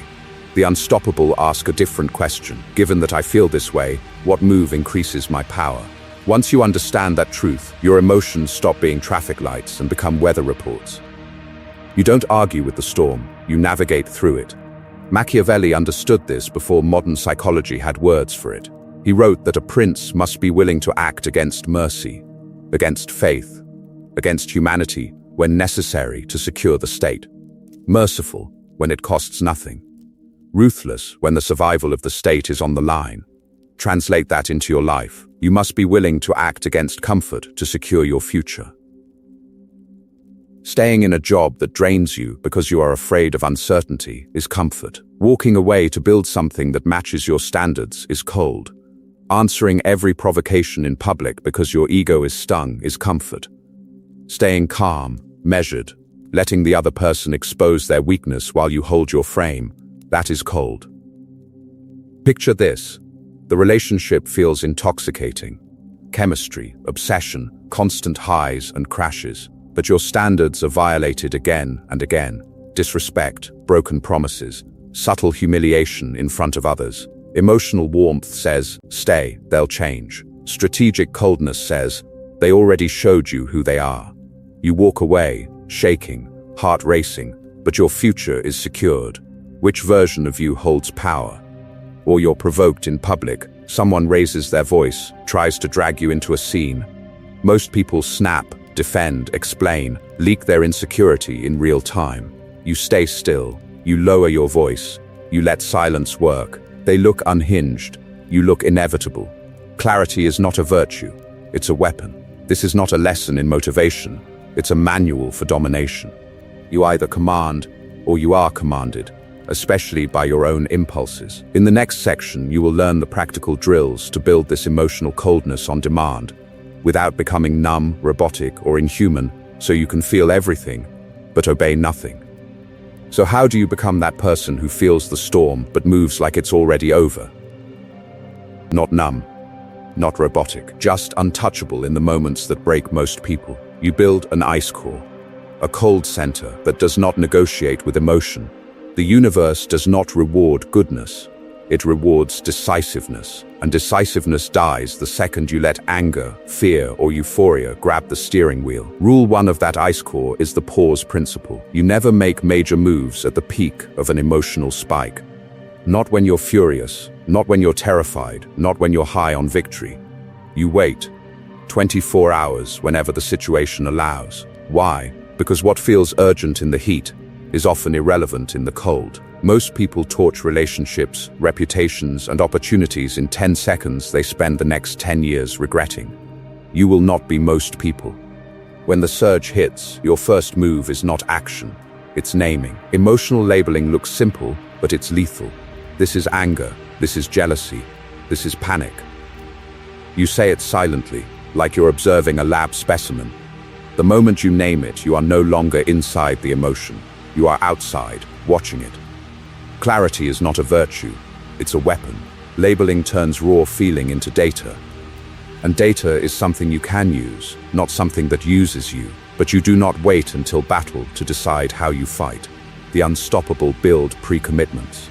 You script your responses in advance. When someone disrespects you, you already know. You do not explode.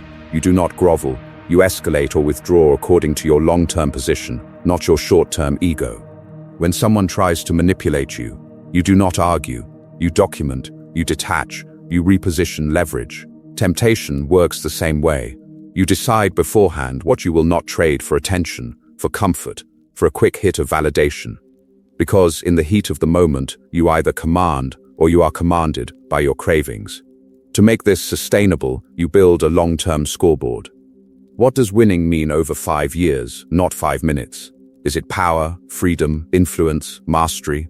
Define it now. When you see your life as a campaign, not a scene, short-term discomfort stops feeling like pain and starts feeling like investment. Once you understand that truth, sacrifice becomes strategic, not tragic. Here is your pattern interrupt. The next time your emotions spike, you do not ask, "How do I feel?" You ask, "What move wins the game?" That single question snaps you out of the trance. It forces you to see the board, not just your wound. In the next section, you'll weaponize this further, learning how to turn other people's emotional storms into maps of their weakness, while you stay ice-calm behind the glass. And then something subtle happens. You stop asking, "What move wins this game?" Only in the moment, and you start asking, "What kind of player do I want to be on every board I ever touch?" That's the shift. From tactics to identity. Up to now, you've been learning how to rig frames instead of playing fair, how to replace oversharing with strategic opacity, how to stop chasing and become the scarcity people orbit. You've moved from reacting to other people's chaos to orchestrating the entire atmosphere around you.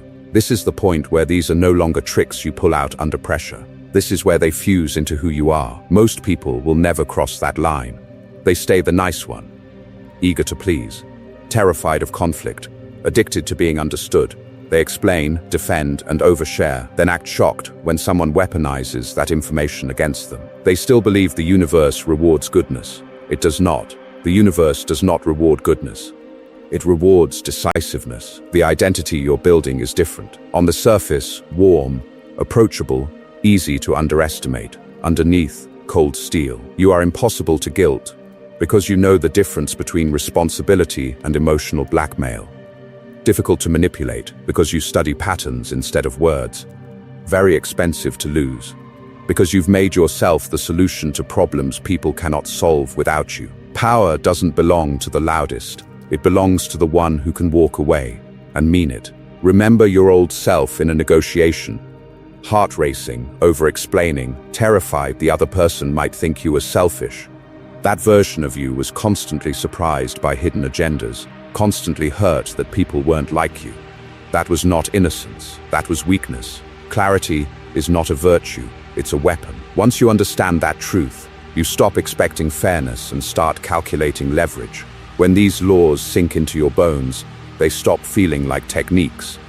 You don't try to be scarce, your time genuinely becomes expensive. You don't perform mystery, you simply stop bleeding your inner world out for free. You move calmly, deliberately, with a slight unpredictability that keeps people attentive. You either command or you are commanded. The unstoppable do not announce this. They embody it in every pause, every refusal, every boundary that does not shake when someone cries. But there is a cost to becoming dangerous. Use this identity without a code, and you don't just beat villains, you become one. Before you step fully into this role, you need to see the ethical landmines, when to pull back, what lines you never cross, and how to win without destroying the story you have to live with. That's next. This is the edge of the cliff.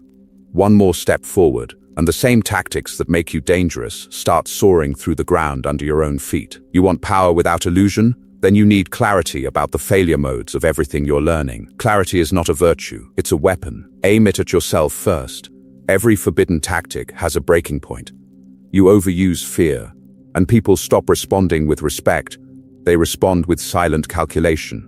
You overuse deception, and patterns emerge. Even the dullest start to notice that storms follow you.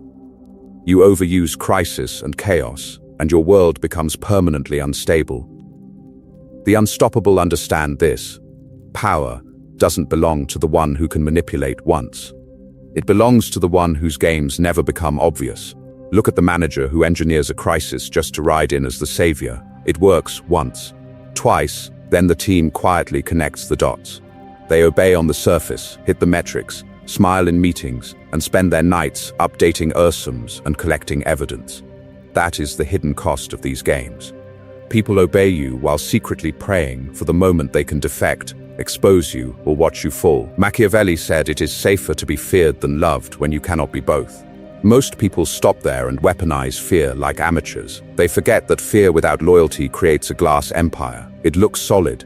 It shatters on impact. The universe does not reward goodness, but it also does not reward stupidity disguised as ruthlessness. It rewards decisiveness, paired with foresight. There is another cost you do not see at first. Living in constant calculation corrodes you from the inside. When every conversation is leverage, every relationship an asset, every moment a move on a board, you start to lose the ability to feel anything but suspicion. You struggle to trust. You struggle to be trusted. Your influence expands fast, then hits a hard ceiling. Because no one will follow you any farther than they can defend themselves from you. You wanted power to escape weakness. Yet pure manipulation becomes its own cage. You either command or you are commanded, but if everyone around you feels used, they will choose neither. They will simply wait. For your first mistake, your first slip, your first public crack. So you need a different frame. Call it clean power, using these tactics for defense, not random destruction.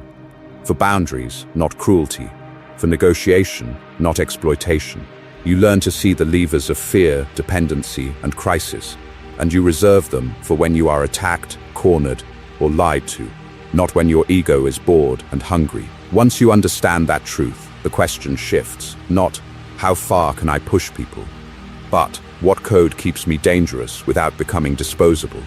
That code exists. And next, you're going to build it piece by piece, before someone else builds theirs and uses it on you. That code is your line in the sand, not the one you post online, the one you hold when no one is watching and no one could stop you. Power doesn't belong to the loudest, it belongs to the clearest. And clarity is not a virtue, it's a weapon. Most people never choose their lines, so they cross them without noticing, then spend years drowning in shame, excuses, and spiritual hangovers. The unstoppable do the opposite. They decide in advance what they will not do, even if it costs them the deal, the promotion, the relationship. You need non-negotiables, real ones. No harming your family to win a game at work. No sabotaging someone's entire livelihood just to feed your ego. No lying about safety, health, or life-altering consequences just to get a signature, a date, or a yes. Why? Because the universe does not reward goodness. It rewards decisiveness. And deciding where you refuse to be ruthless is still a decision. It is control turned inward. Understand this. A code is not softness. It is containment. It keeps your power from rotting into poison. Without it, you will win battles and lose yourself. You will get what you want and then hate the person who got it. That self-disgust is the silent tax on every unrestrained predator. They look untouchable on the outside while they rot on the inside. There is also the external cost. Push past certain lines and people stop seeing you as dangerous and start seeing you as disposable. They may fear you in the short term, but in the background they talk, they compare wounds, they unify. History is full of rulers who confused terror with strategy. They were feared, then surrounded, then erased. You either command or you are commanded. But command without a code eventually commands your own destruction. A clear code also makes you faster. Decisions that used to paralyze you become simple. Is this tactic on the table or off? If it violates your non-negotiables, it dies instantly. No debate, no late-night spirals, no mental courtroom where you argue with yourself for hours. Your mind stays clean, focused on the moves that are allowed, which means you execute with cold, calm decisiveness, while everyone else chokes on their moral confusion. and understand what these laws are for. You do not learn Machiavelli to prey on the naive. You learn this to stop being the naive. To detect the manager who engineers crises to control your career. To recognize the partner weaponizing guilt and scarcity. To walk out of rigged games and negotiate terms that are actually fair. This is not a lesson in motivation. It's a manual for domination of your own life before anyone else claims it. Pattern interrupt. Tonight, not tomorrow. Not when you have time. Tonight, you write down 3 lines you will not cross. Even at your most powerful. Even when no one would ever know. Who is off limits? What kind of damage is beneath you? What lie will you never tell? Because if you do not define those boundaries while you are still climbing, power will define them for you when you arrive. And in the next law, you'll see exactly how predators test those lines, and how to make crossing yours the most expensive mistake they ever make. Predators do not announce themselves.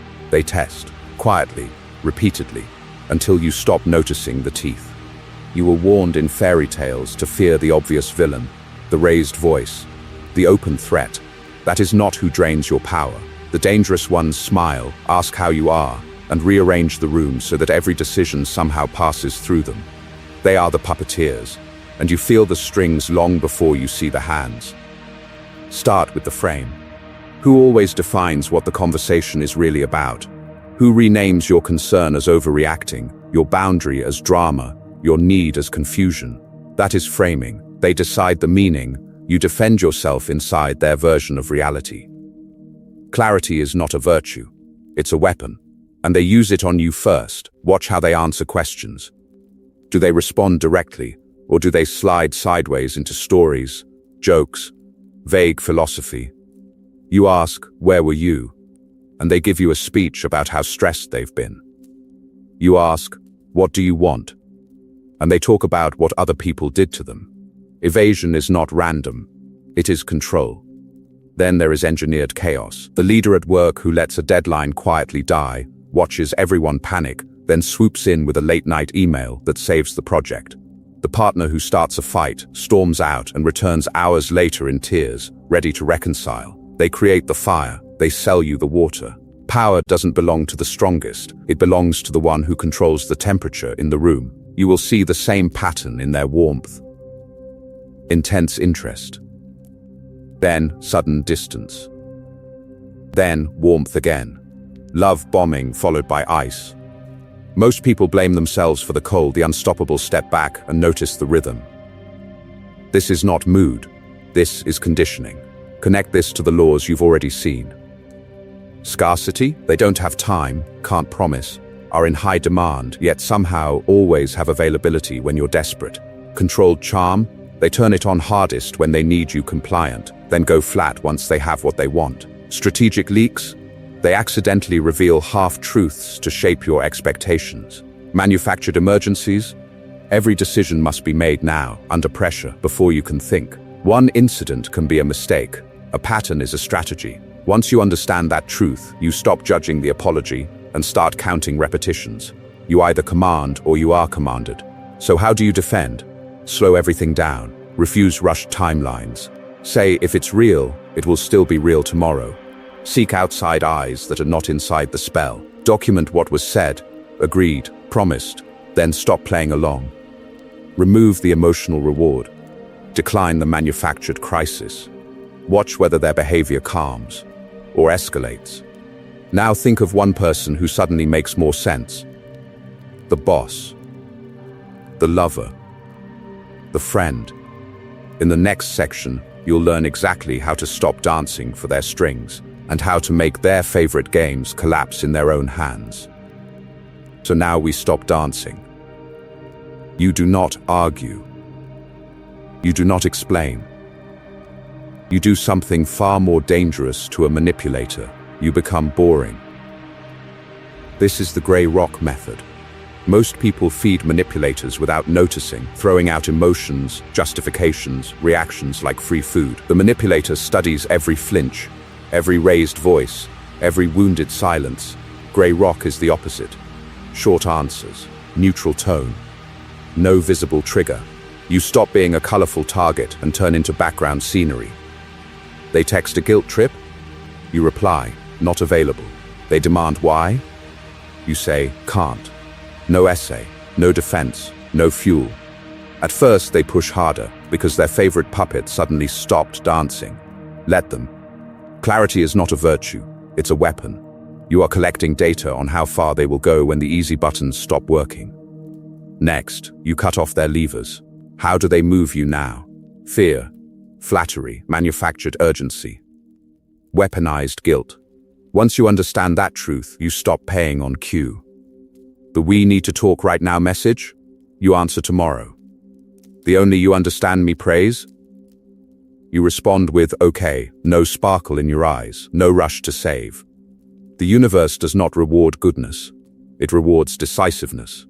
You are training your nervous system to respond to reality, not to their theater. Most people crumble here because they confuse peace with comfort. They want the manipulator to change so they can keep the relationship and lose the pain. That is not how power works. Power doesn't belong to the one who pleads. It belongs to the one who can walk. So you create strategic distance. You reduce contact. You move volatile conversations into written channels where the frame is visible, where their threats, reversals, and gaslighting can be caught in text instead of lost in performance. You avoid one-on-one rooms where they control the lighting, the timing, the audience. Group settings. Doors open. Cameras on. You either command or you are commanded, and environment is part of command. Then comes the quiet exit. No dramatic confrontation they can spin into "look how unstable you are." No final speech they can edit and replay to recruit allies. You line up another job, another apartment, another social circle, and then you leave with one sentence: "This doesn't work for me anymore." That's it. The unstoppable do not beg for closure from the architect of their cage. Will they rage? Smear you? Perform heartbreak for an audience? Of course. Let them curate their story. You are busy curating your reality, because once you've disarmed the predators, something else becomes possible. You are no longer desperate, no longer hypnotized by charm.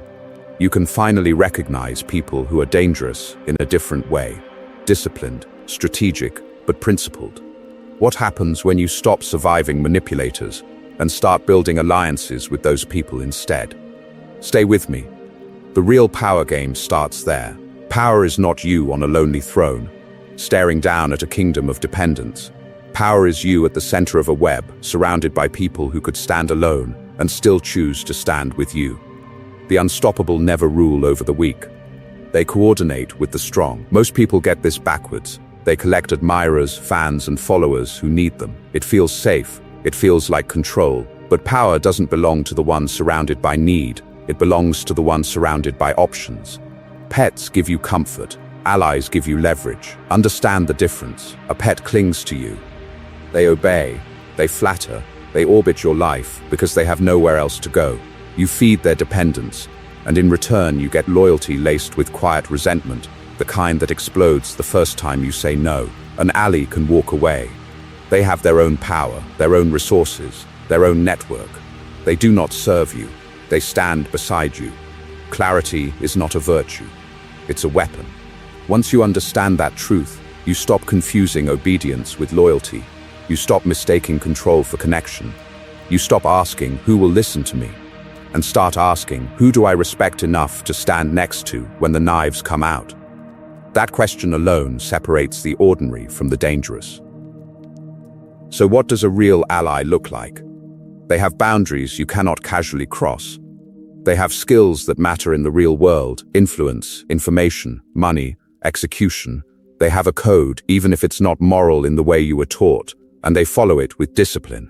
They use strategy, but they are not reckless or needlessly cruel. Because they understand collateral damage always circles back. You want a test? Watch how they handle power when they have the upper hand. Do they humiliate, or do they negotiate? Do they gossip, or do they protect information? The universe does not reward goodness. It rewards decisiveness. The people you want in your circle make hard calls without theatrics. They do not need an audience to be strong. Alliances are built, not declared. You invest. You share information selectively, not to impress, but to signal competence and trustworthiness. You collaborate on moves, where both of you gain and neither becomes a servant. You protect each other's reputations in public, even when you disagree in private. Because you understand that reputation is armor in every power game. Pattern interrupt. Stop watching this passively. Right now, name one person you genuinely respect but have never fully connected with. Got them? Good. What is one concrete step you will take in the next 48 hours to change that? A direct message with a sharp, useful insight. An introduction that benefits them. An invitation to collaborate on something that advances both your agendas. You either command or you are commanded, and alliances decide which side you land on. In the next law, you'll see how to make those alliances feel inevitable by turning your path into something people are afraid not to join. Alliances decide the side you land on. But there is a deeper rule under that. Every alliance, every offer, every smile sits inside a power game, whether anyone names it or not. Most people walk into important moments like citizens walking into a courtroom. They expect fairness. They expect rules. They expect the judge, the boss, the date, the client to do the right thing. And then they wonder, stunned, how they lost to someone with less talent, less kindness, less honesty. The universe does not reward goodness. It rewards decisiveness.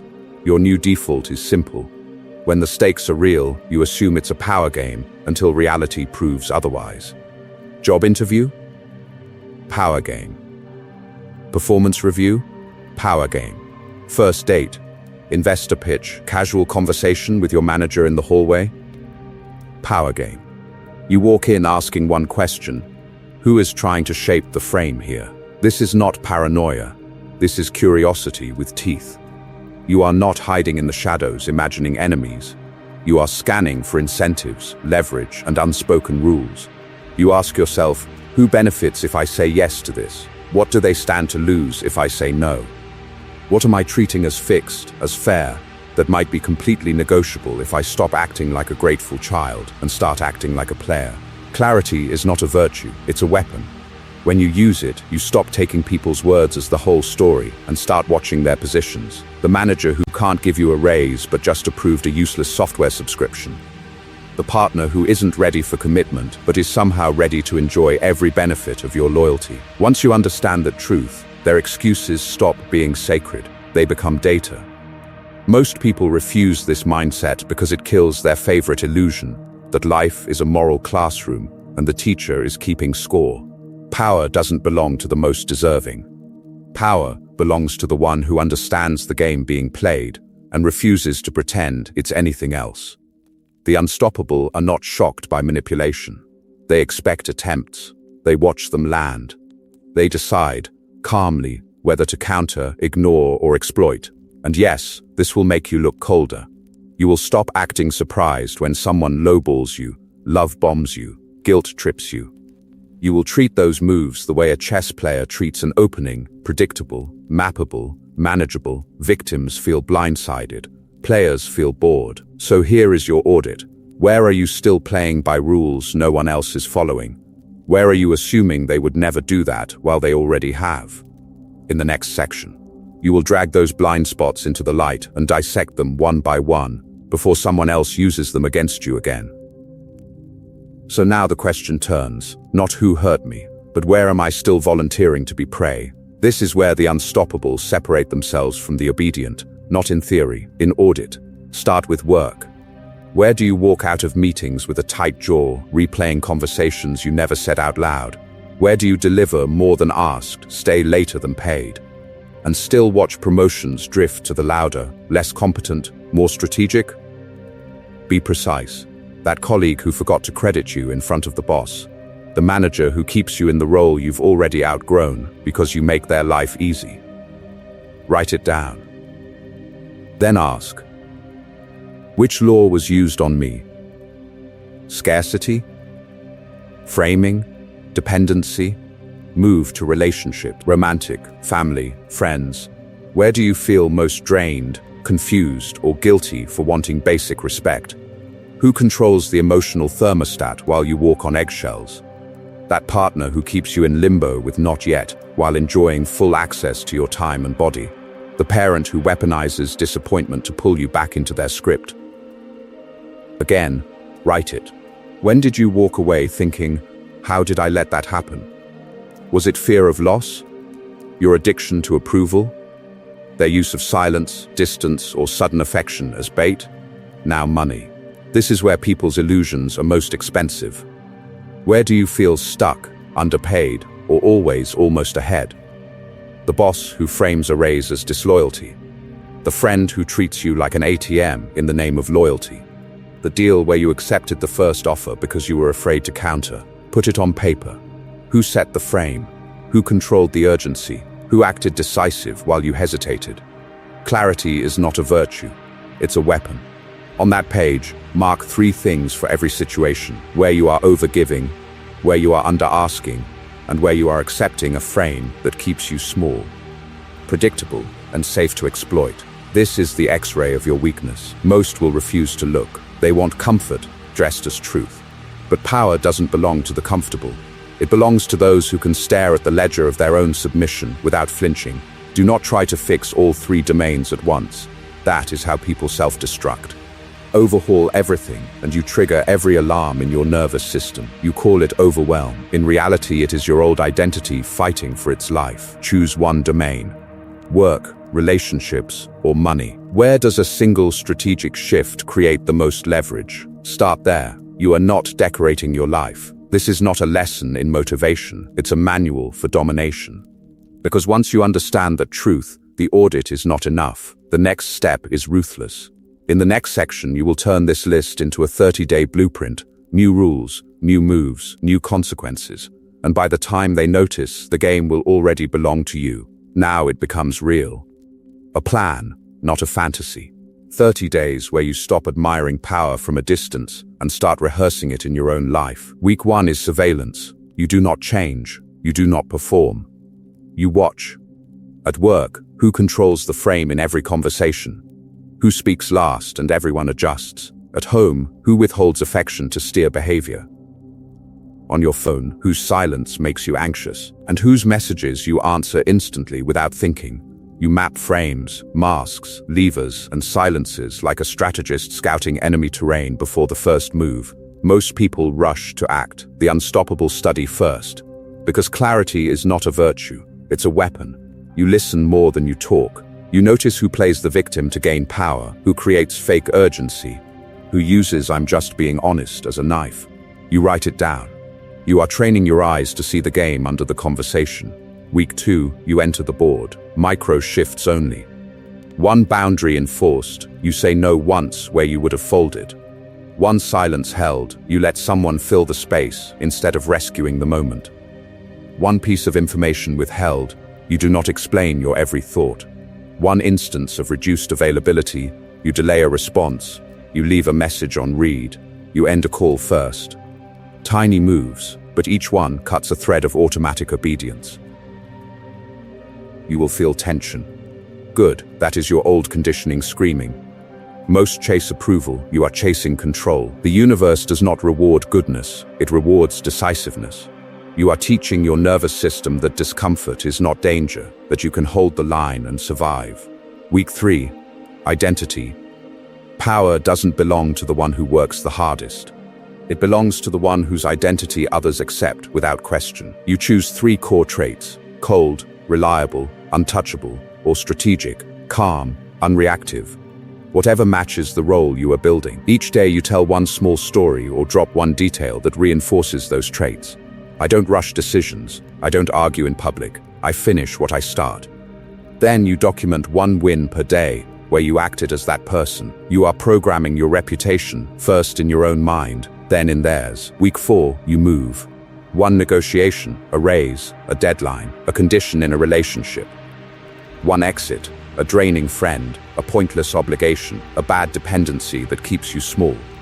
Or 1 alliance you have been avoiding, the manager with influence, the colleague with reach, the person whose name opens doors. You take 1 concrete step that shifts your position on the board. Now the pattern interrupt. Do not cherry-pick this. If you only observe, you become painfully aware of games you still lose. If you only change micro-behaviors, you taste power, then crawl back to comfort.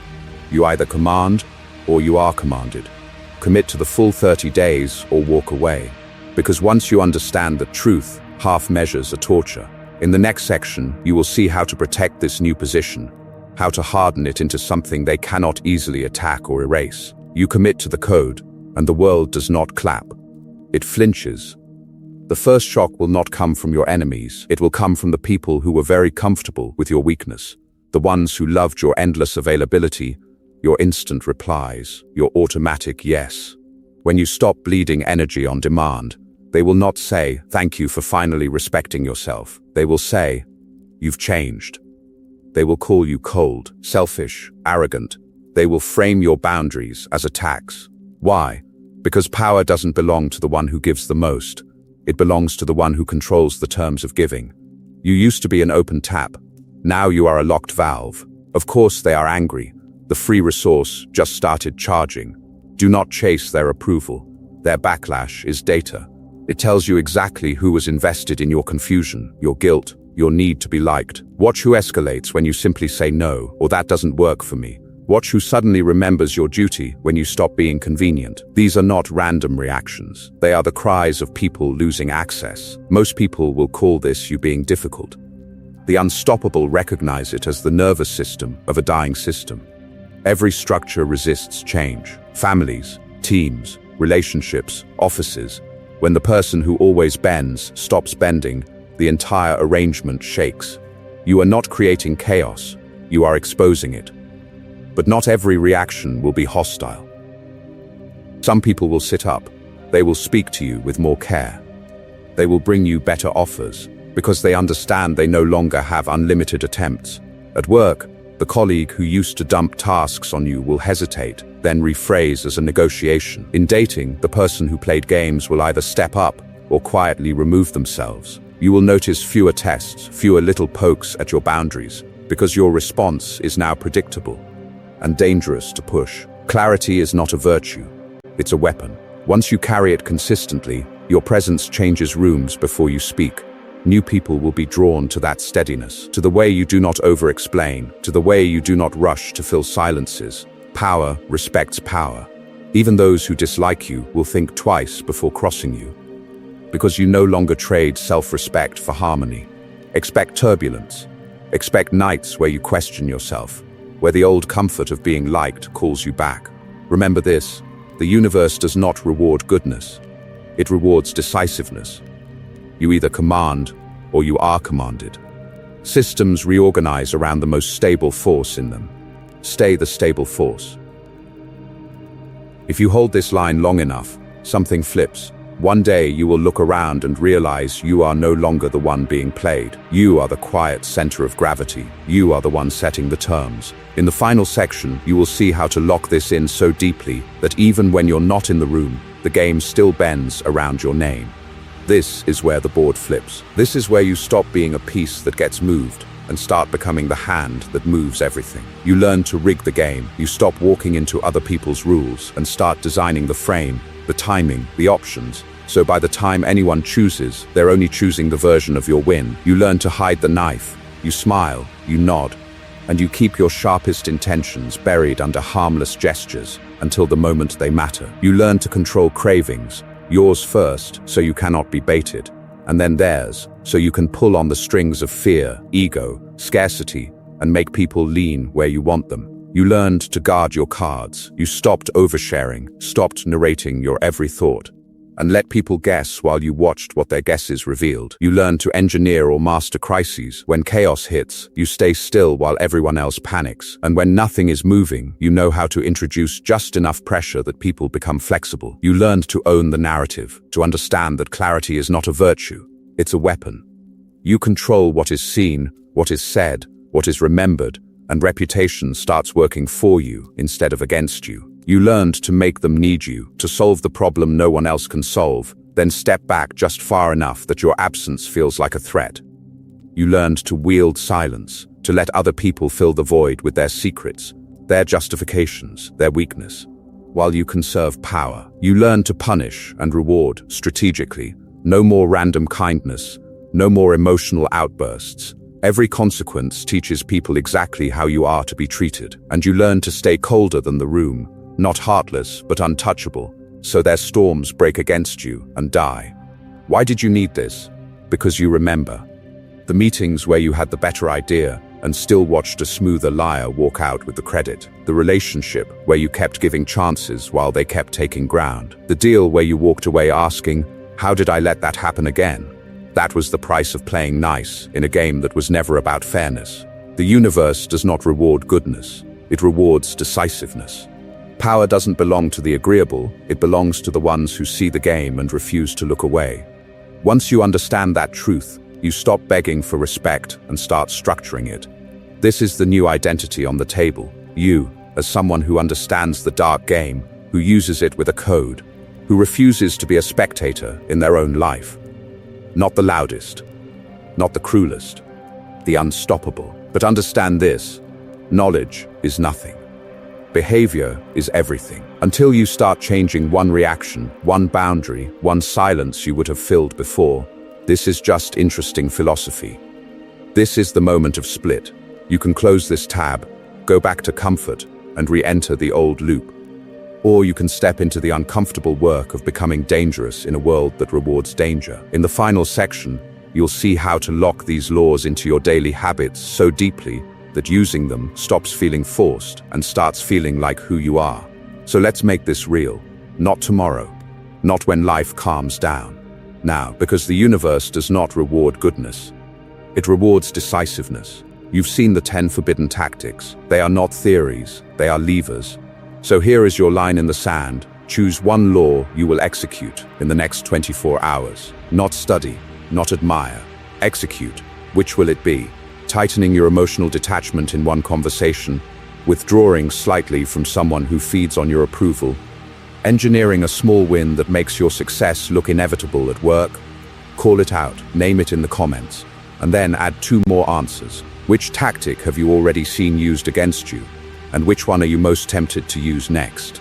When you write it, you stop being vague prey wandering through life and start becoming a strategist mapping the battlefield.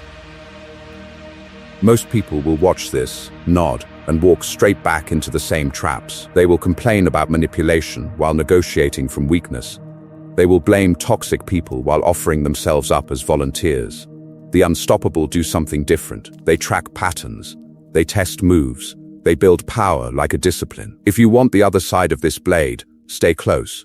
Because this is not a lesson in motivation. It's a manual for domination. Subscribe now, turn on notifications, and lock in for the follow-up, the defense playbook.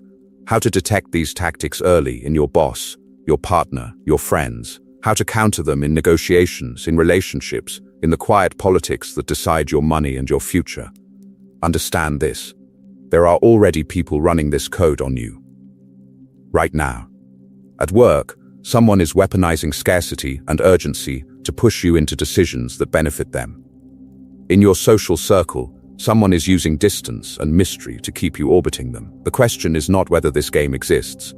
The question is simple. You either command or you are commanded. Do you stay prey, or do you become someone no one can easily play? Project yourself 6 months forward if you live this code with cold consistency. You walk into negotiations with clarity and walk out with better deals because you understand leverage. Your relationships are cleaner because you no longer tolerate hidden negotiations. You see them, name them, and walk away when the price is wrong.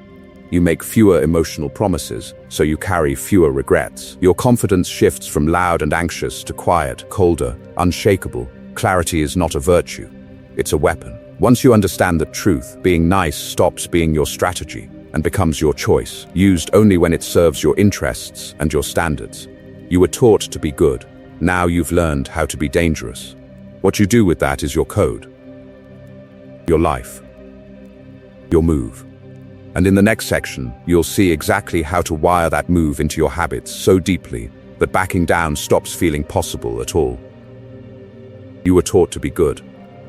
Now you've learned how to be dangerous. But there's one more poison you have to deal with before you become the unstoppable. Envy, that tight, hot feeling in your chest when you watch someone glide through life while you grind, explain, over-justify, apologize. They walk into a room and people adjust. You walk in and people ask you to wait. You see them get the promotion, the partner, the attention. Without half the overthinking, you bleed into every decision.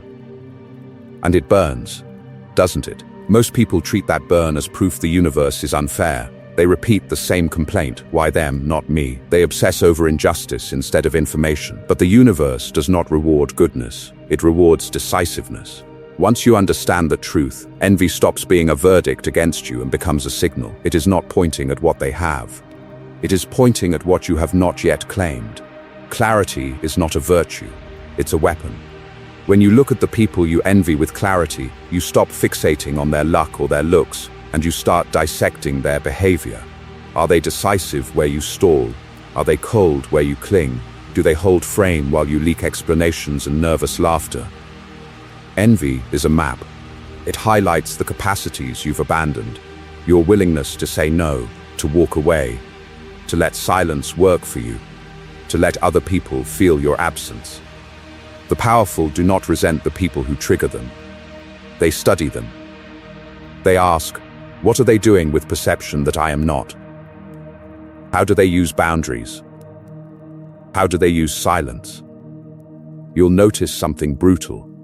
They waste no words arguing for their worth. They do not chase approval. They expect compliance, and the world adjusts around that expectation more often than you want to admit. Here is the danger. You can binge content like this, learn every tactic, see manipulation everywhere, and still stay weak. You become the bitter commentator, the one who knows how the game works but never plays. You diagnose everyone else's strategy to hide the fact that you have none. Power doesn't belong to the spectator. You either command or you are commanded. So pattern break. Right now, pick one person you envy, not in theory. A name, a face. Write it down. Then write 3 specific behaviors, not traits, they use. Do they pause before answering? Do they hold eye contact when challenged? Do they state what will happen instead of asking if it's okay? Those are behaviors. Those are programmable. Your task is not to become them. Your task is to experiment. For the next week, you will run those 3 behaviors in your own style, in low-stakes interactions, until the envy turns into data and the data turns into control. This is not a lesson in motivation. It's a manual for domination. In the next section, you'll wire these experiments into habits so deeply that acting small stops being an option your nervous system can access. But there is a danger in what you're learning. Once you feel this level of control, the temptation is to use it everywhere. On everyone. For everything. That is how the weak destroy themselves with powerful tools. You are not here to become a frantic trickster. You are here to become the unstoppable. And the unstoppable understands something most power chasers never grasp. Sometimes, not using the tactic is the tactic. Look at where real power lives. High-trust teams that build empires over decades. Intimate relationships that don't implode at the first accusation. Long-term collaborations where one conversation can move millions. In these environments, constant maneuvering is not clever. It is corrosion. You can win the moment and lose the structure that made winning possible. Most people don't see this. They get one promotion through manipulation and start poisoning every room. They flirt with everyone. They gossip about everyone. They rig every tiny game. And then they wonder why no one will bet big on them when it matters. Clarity is not a virtue. It's a weapon. But sometimes the sharpest move is to sheath it in full view. Strategic transparency. In a world of half-truths and polished masks, you look someone in the eye and say exactly what you want, exactly what you fear, and exactly what you don't know yet. Do you understand how disorienting that is to people who live on spin? You refuse to gossip about the absent. You decline the harmless scheme to undermine a colleague. You admit, in a meeting, I don't have enough data to be decisive yet. That is not weakness. That is controlled exposure. It tells intelligent people, if I wanted to lie, I could. I am choosing not to. Once you understand the truth, your presence becomes dangerous in a different way. Would-be manipulators hesitate. They cannot hook you with secret alliances because you do not need their shadows. They cannot bait you into petty wars because you are visibly playing for something larger than the next ego hit. Power doesn't belong to the one who knows the most tricks. It belongs to the one who can look at a situation, see every lever, every exploit, every shortcut, and still ask, what keeps my long-term position intact? You either command or you are commanded, and command requires restraint. This is where discernment separates rulers from performers. Are you refusing a tactic because you are scared to use it, or because you have already gamed out the next 10 moves and see that the real win requires trust, not theater? The universe does not reward goodness, it rewards decisiveness. Sometimes the decisive act is to walk away from the dirty advantage everyone else is scrambling for and let them chain themselves to short-term victories.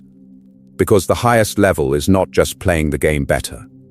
It is realizing which games are beneath the empire you're building and preparing to abandon them entirely in what comes next. So let's push it further. What if the real rigged game isn't just dirty tactics, but the entire arena you're bleeding in? Some structures are not broken, they are designed so you carry the weight and someone else cashes the reward. Culture, hierarchy, corruption, all wired together so your effort feeds a machine that will never crown you. You can optimize your moves forever inside it and still lose. Because the house is not malfunctioning. The house is feeding. Clarity is not a virtue, it's a weapon. Use it on your own life. Look at that workplace where promotions mysteriously appear only for the inner circle. That social group where one person's drama dictates everyone's mood. That relationship where your role is to stabilize someone else's chaos while your needs are treated as negotiation points. You are not failing there. You are playing in an ecosystem calibrated against you. Most people will double down. They grind harder. They read more communication tips. They chase more approval from the very people who benefit from their exhaustion. Power doesn't belong to the one who optimizes a losing game. It belongs to the one who has the coldness to say, "This board is beneath me," and walk.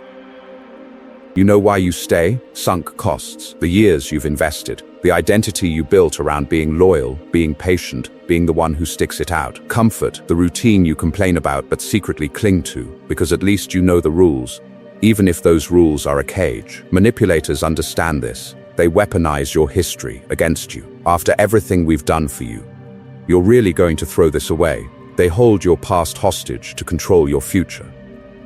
Once you understand that truth, their spell cracks. You see that the universe does not reward goodness. It rewards decisiveness. The unstoppable are not the ones who endure every battlefield. They are the ones who choose their battlefields with ruthless discrimination. Walking away is not defeat. It is resource allocation. You have finite energy, finite time, finite emotional bandwidth. Why donate it to a rigged arena when you could redirect it into a space where your new code actually compounds? When you exit a corrupt workplace and build your own offer, your own client base, your own leverage, the same traits that were exploited there become dangerous advantages somewhere else. So identify one domain right now where the rules are stacked beyond your power to shift them. Name it. Feel the resistance in your chest when you even imagine leaving. That fear is the handle they pull to keep you obedient. The question is not, can I survive here a little longer? The real question is, if I stopped trying to win in places designed for me to lose, what empire would I start building instead? Hold that question. Because in the next move, we're going to turn that fantasy into a weapon they never saw coming. Hold that question, and now, answer it. With action. You've seen the strings. You've watched how people pull them. You've watched how you let them. This is the moment you stop being a spectator in your own life and write your code in public. Not in your head. Not as a one-day fantasy. Right now, go to the comments and declare it. One line you will not cross again. One law you will start living this week. That's it, your boundary and your weapon. I will never beg for approval again. I will never explain myself to people committed to misunderstanding me. This week I will act first instead of waiting to be chosen. You put it in writing, you burn the exit door behind you. Most people will nod, feel a spark, then quietly go back to being played. The unstoppable carve a line in stone where everyone can see it. Why public? Because power doesn't belong to the ones who whisper their standards in private and break them in secret. It belongs to the ones who let the world watch them change and refuse to flinch. Now think of one person, not the strong one, the one who keeps losing quietly, The one who keeps asking why the universe does not reward goodness, while manipulators eat first and leave them crumbs. Do you let them stay blind, or do you arm them? You don't send a video, you send a weapon. You send this as a signal: wake up, learn the game. I want you dangerous, not obedient. That is how you build allies instead of an audience of spectators. Because once you understand that truth, you stop chasing the approval of people who benefit from your confusion. Clarity is not a virtue, it's a weapon. You now see how fear, scarcity, ego, and dependency get used against you. The next step is learning how to defend, counter, and, when necessary, strike first. So if you're done being raw material for other people's plans, subscribe, turn on notifications. This was the overview. Next, we go into defense strategies, real stories, and deeper dissections of each law. How to spot the dark triad in your boss before they bury you. How to create distance, scarcity, and inevitability without blowing up your life. This is not a lesson in motivation. It's a manual for domination. You have already started the transformation. From being played to seeing the strings. From begging for chances to setting terms. From hoping things work out to engineering outcomes with cold, decisive intent. So here is the final line. The world will not get kinder. You must get sharper. You either command or you are commanded. Walk back into your life exactly as you were. Or walk back in as someone no one will ever play the same way again. Choose, then act. Then comment your code so there is no way back.